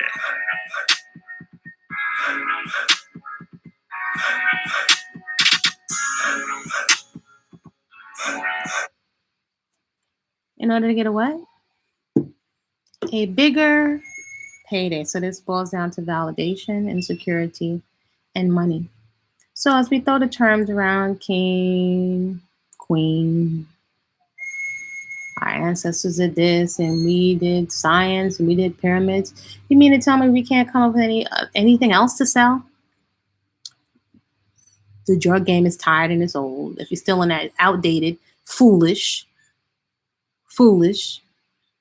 We're doing some stuff that's straight up foolish. We can't come up with any kind of creative solutions if we sit with ourselves. We can't come up with anything else. Do we not see the prison systems are overcrowded? Are we going to continue to parent unintentionally? Contributing to a breeding ground for narcissists, for human beings that can't get the care that they need, mental, emotional, bring them into unstable environments. I'm not telling nobody what to do. There's something to be said for accountability, right? We want the payday. Everybody wants the payday, the money. See, there's something we think, and I get it.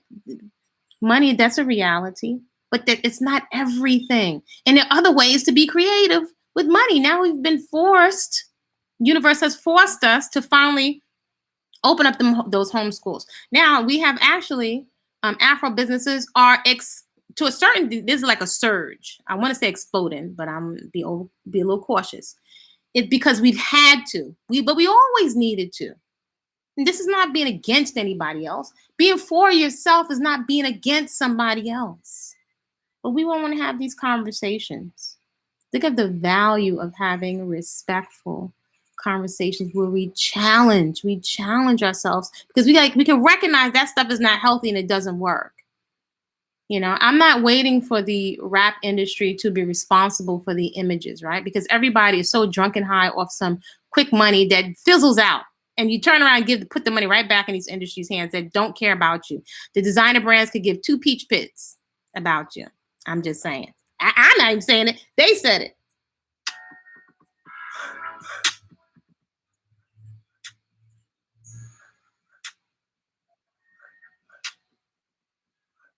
I wish they would talk about STDs as much as they talk about twerking. I wish. Particularly, and no one's going to do it for you, check the Center for Disease Control's, the numbers for Afro women in STDs. Why is no one talking about this? Nobody's going to tell you. Nobody's going to tell you. Insecurity, people are not going to take it. They're too insecure and embarrassed. That's a red flag. That's a red flag. Are you requiring a vetting process, a check for STDs? Are you requiring a check in character? Are you taking the time to observe? Are you just going off of the visuals that people are showing you online and by sweet words? Are you just going by people's words in 2021? How's that working?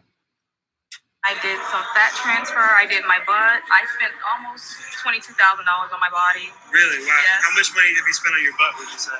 My butt, maybe like $5,000. How many girls, would you say like the percentage of girls that have had, fat transfer, butt injections, or silicone butts in this club and like in the industry? I'll say so far maybe 75% to 80%. Have had butt? Yes, because they see the other girls with it and they want to have that type of attraction and attention. Right. And they want to make more money. It's like the Underground Railroad. It's like you tell somebody, they tell somebody, and, they gonna call you. And I got my butt done like a Tuesday. I came back on a Friday, and I probably made triple the amount that I spent on my butt back that same day. It was like my money went from like regular stripper to like superior stripper. Really, really quick. What was the process like finding a person to do the injection? Actually, the process was crazy because it was a celebrity. Did he pay for it? He just hooked you up with the person? Nah, listen. He paid for it. So I danced with him. He, was like, yo, this. And I was like, cool. Did the person act like professionally? Did they wear scrubs? Or? Oh, yeah, because my person was a nurse. And I told him, okay, I don't like needles. Mm-hmm. It was like, okay, I'm going to numb you up. I'm going to put you to sleep. Oh, they put you to sleep? Yeah, they put me to sleep. So I woke up with a booty. Mm-hmm. I went to sleep flat, and I woke up with a butt. So I was like... Can I touch your butt to kind of get a vibe? Yeah, I mean, it looks good. The butts of King of Diamonds.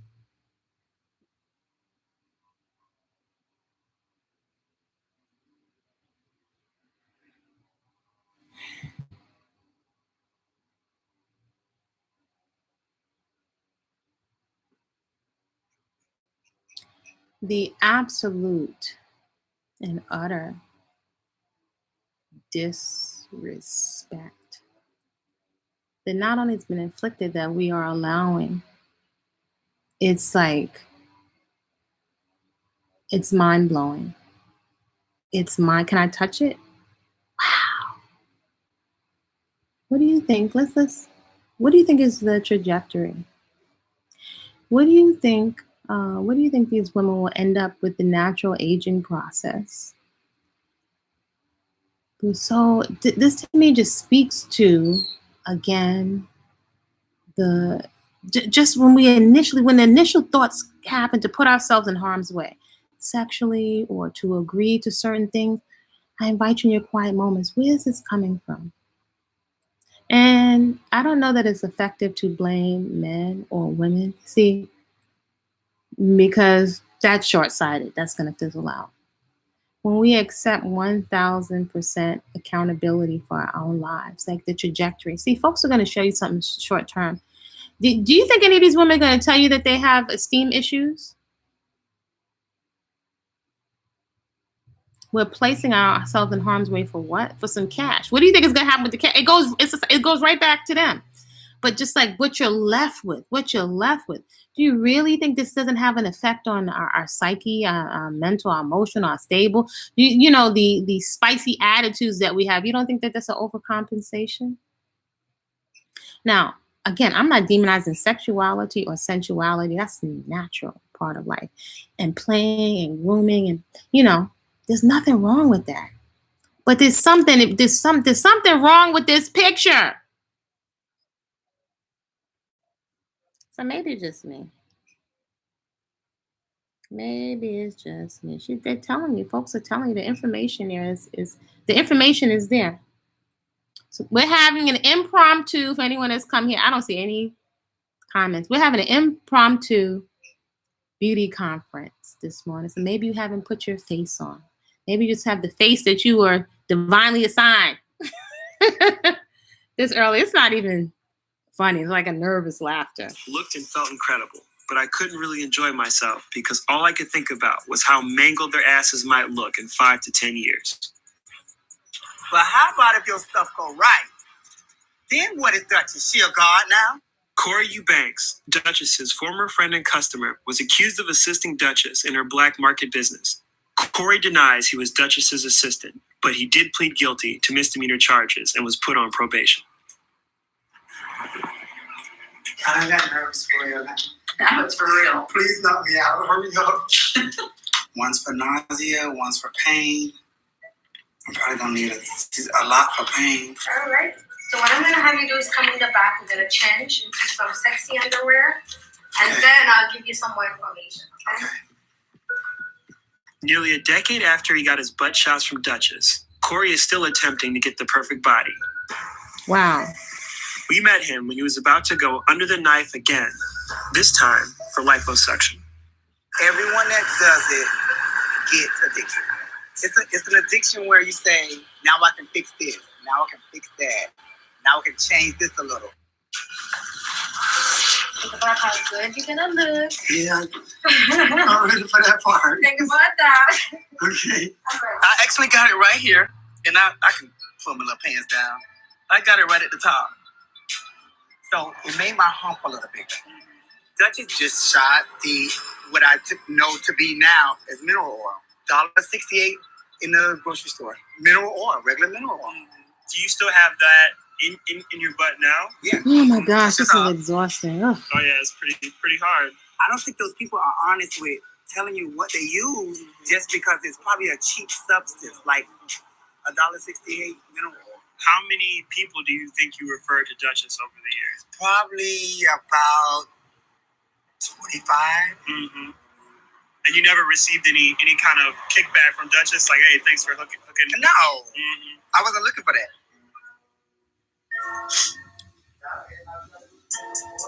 I think it's still easier for some people to go to the underground doctors because they pay less than coming up with thousands of dollars. But I'm sure fat transfer made the illegal business go down because people now see that they can save their money to get that rather than spend it on something that's really not safe for you.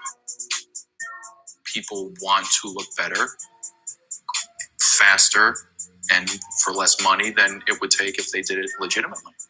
So that's just how our culture is. You want things done fast, you want them done now, and you don't really think about the consequences.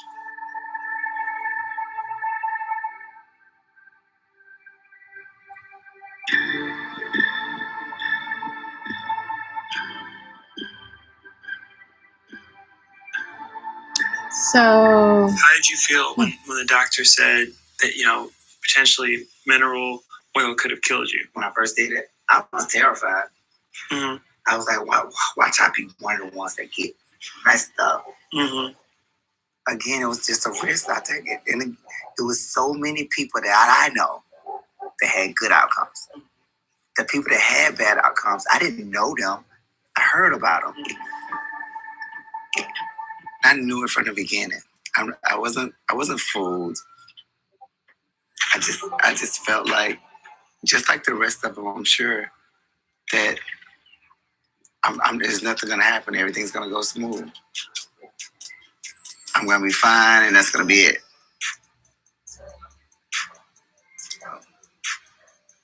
I knew I was a crazy fool. So no, this gentleman, he's going under again. So you tell me, do you think there could be something, I don't know, maybe we don't want to call it mental illness because, it's so politically correct. Like, why can't we celebrate our own eyes and our own eye color? Why can't you just celebrate being healthy and being able to run? Why?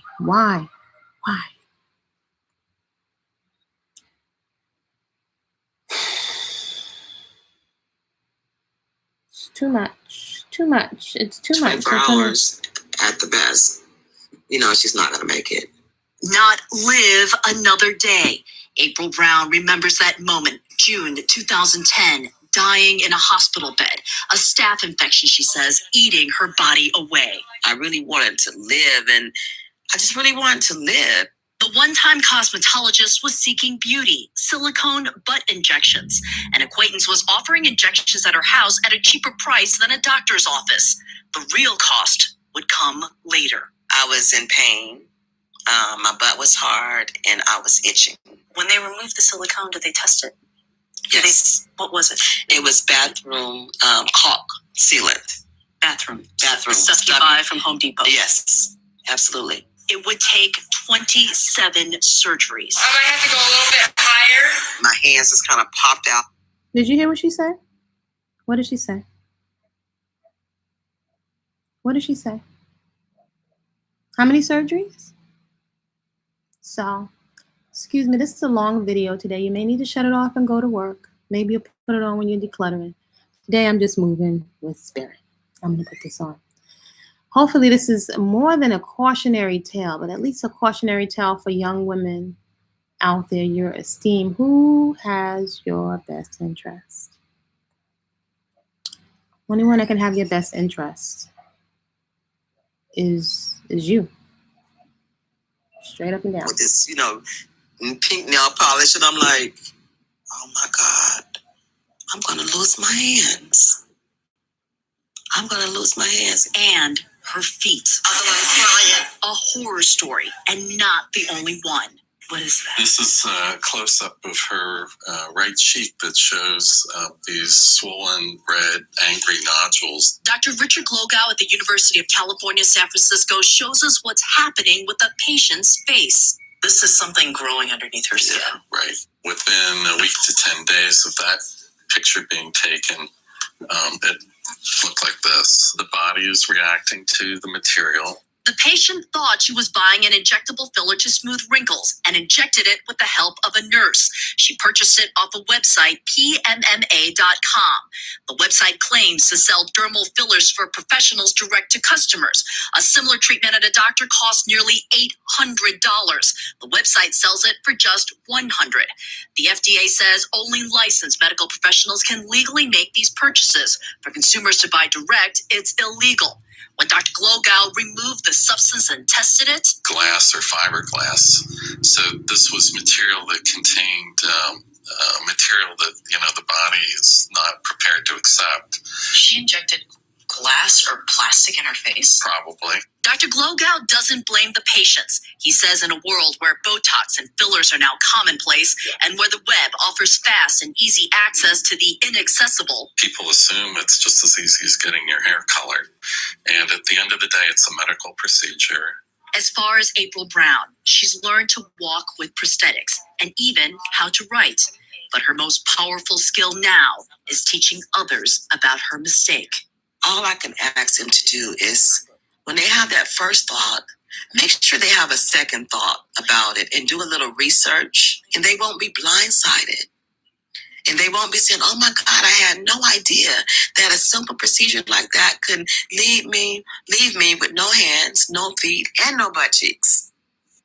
Now, I know I said earlier that some of my clients have been lawyers, quite a few lawyers and malpractice lawyers, anesthesiologists and nurses, who have advised me, not that I was interested in, just chatting, never get a procedure that's not necessary. And so again, it's not taken seriously when it's an Afro woman without makeup on.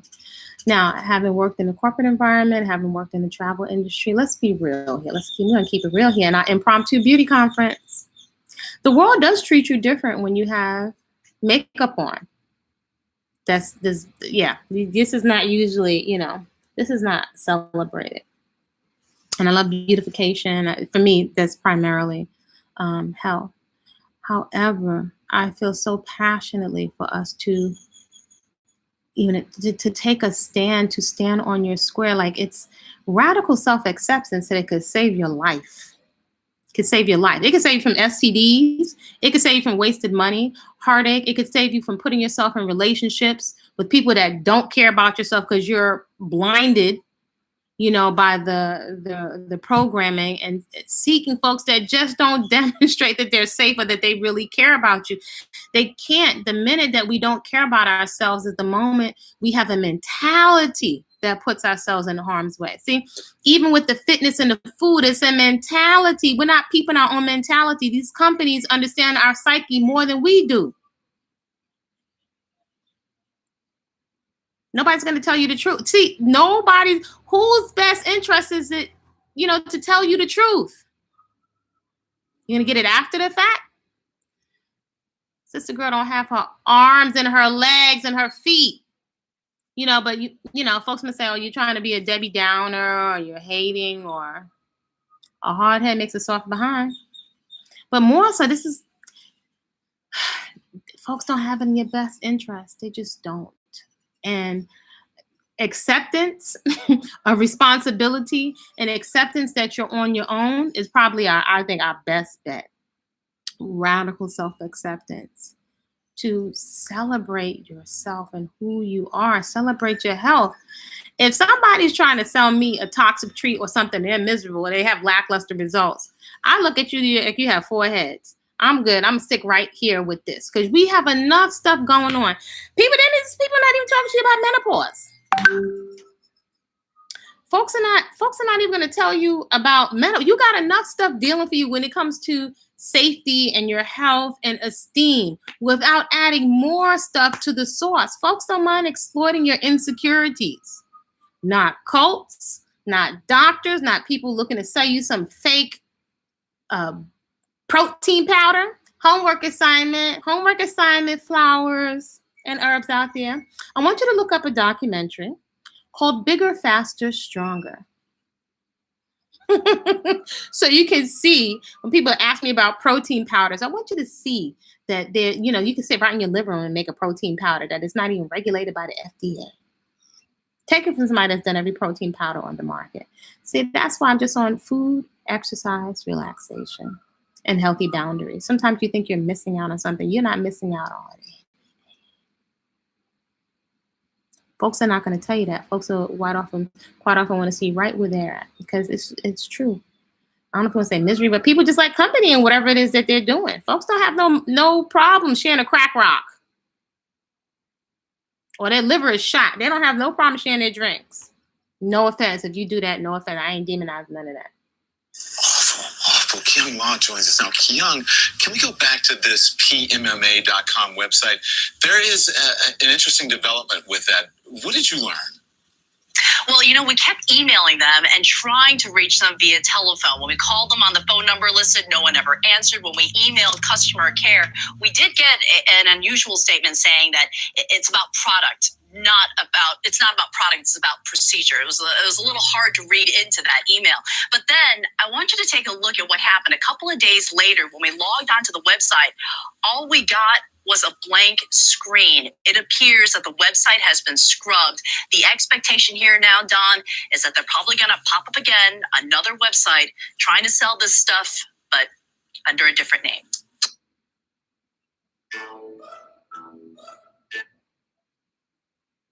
Nobody's going to tell you this stuff. Nobody's going to tell you this stuff. So I'm not the social martyr. I am not the know-it-all. But from the damage between the relaxers, where we're destroying... Which one? We're destroying our hair follicles, our eyebrows, our eyelashes. Working in a holistic health center for many years, one of the biggest complaints from most of the women were fibroid tumors and cysts. Some women took pictures of the fibroids and tumors when they were removed, which pretty much looked like mucus. It's a lot. So this is why I'm so passionate about... Sorry, I couldn't quite hear you. Yeah, I can't get with the serious stuff. This is why I'm so passionate about radical self-acceptance. Any woman can benefit from this, but I'm going to speak definitely to Afro women and young women out there because your lack of a frame of reference, your lack of experience is going to be exploited. And I will tell you, if I had to look back and say to my younger self, so I'm not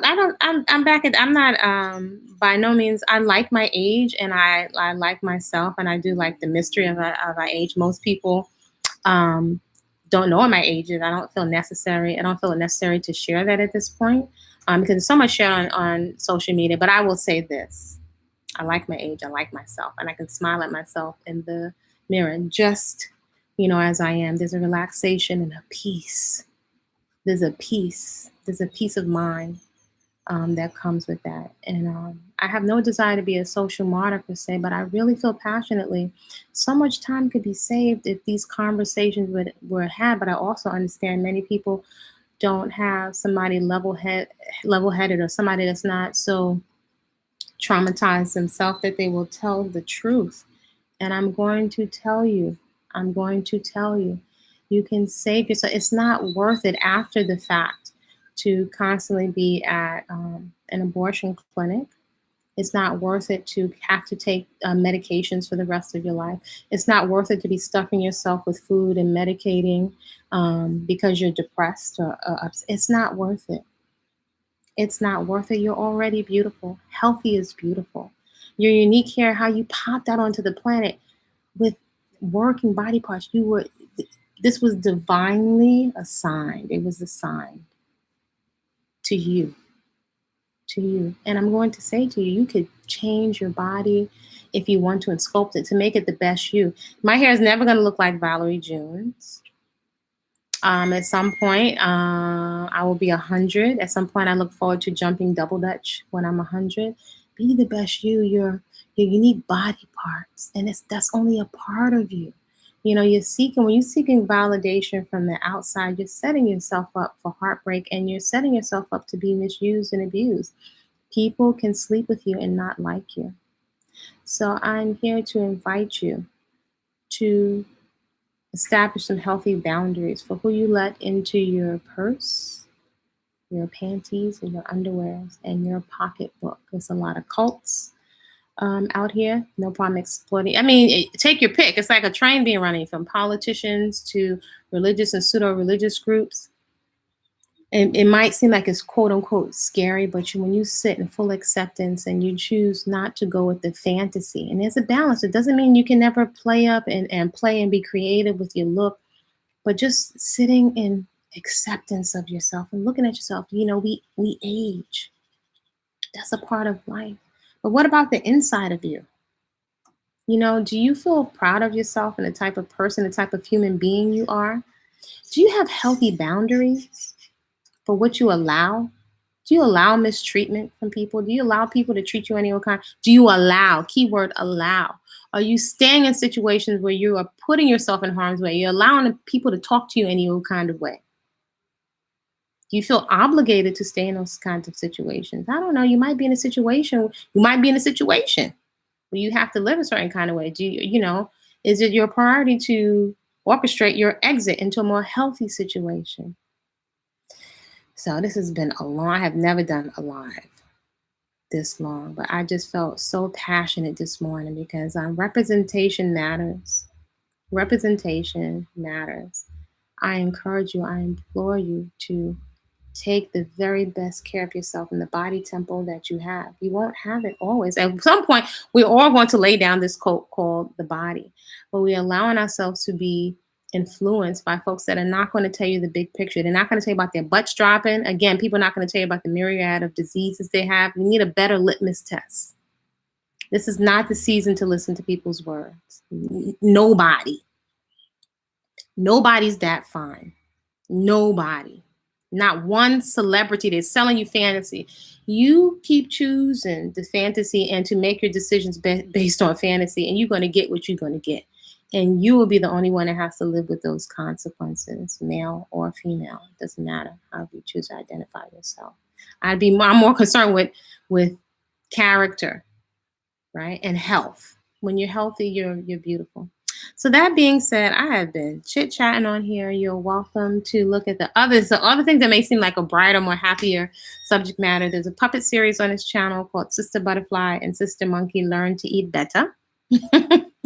There are some little things that I have created because I'm not going to put something forth that, for me, I don't feel is integrity, called Afro, celebrating this unique beauty stamp that I hand cut, that I had made. And another one called Ugly. Shout out and lots of love to all of my UGC massive. My ugly girl massive. The world will treat you ugly, no matter what you look like, if you don't have healthy boundaries for yourself. So there's that. So if you want to know, I'm a personal chef and a coach with a focus on healthy food. And so I'm not the one that's going to entice you to eat tons of raw vegan cakes full of nuts. It's just to overdo anything, right? It's deeper than that. And what else? I make plant milk bags. I'm in the garden. I have a process that's called the cocoon. Folks that want to go in and take some time, maybe perhaps, learn how to leverage social media and to set healthy boundaries with it, but to turn into garden and to self-care. There's so much fun and joy to be had, whatever your age. The cocoon is a process of going in, just saying, you know what, I need a break. And I feel that many women, many Afro in particular, we need a break. We need a break. We need a break.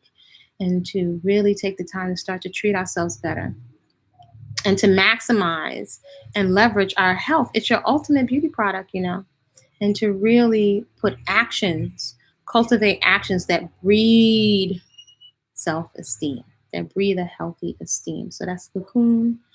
the nutrition classes that are coming up online. We'll be demystifying nutrition. I could give 2 peach pits about what label you assign to yourself. I'm not going to have food be something to divide us. Your results and how you feel about yourself and your character and your morals will guide your food choices. I think that's a lot more sane. I definitely encourage everyone to grow something. You'd be amazed at what growing and nurturing plants could do for your psyche and for relaxation.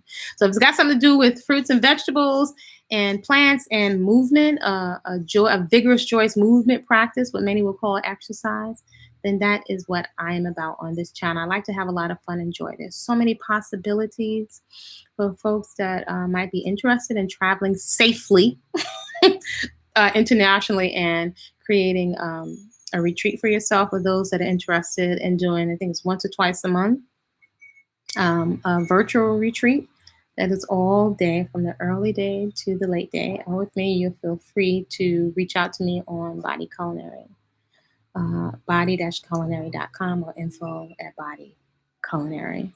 Any other resources I have? If you want to know about my insight on how I went from being a junk food junkie, what I've been doing all these years with Living Foods, there's Whole Living Foods in the Hood with menus to fit your budget. So that particular offering, that's not my recipe book, but it does have some budgets, right? And spending plans from maybe perhaps if you're a young person just managing your money for the first time and you want to eat whole living unprocessed foods and fresh foods, right? So if you want to cook it, that's on you. But for me, the beauty food is the unprocessed, the living food with its living water intact.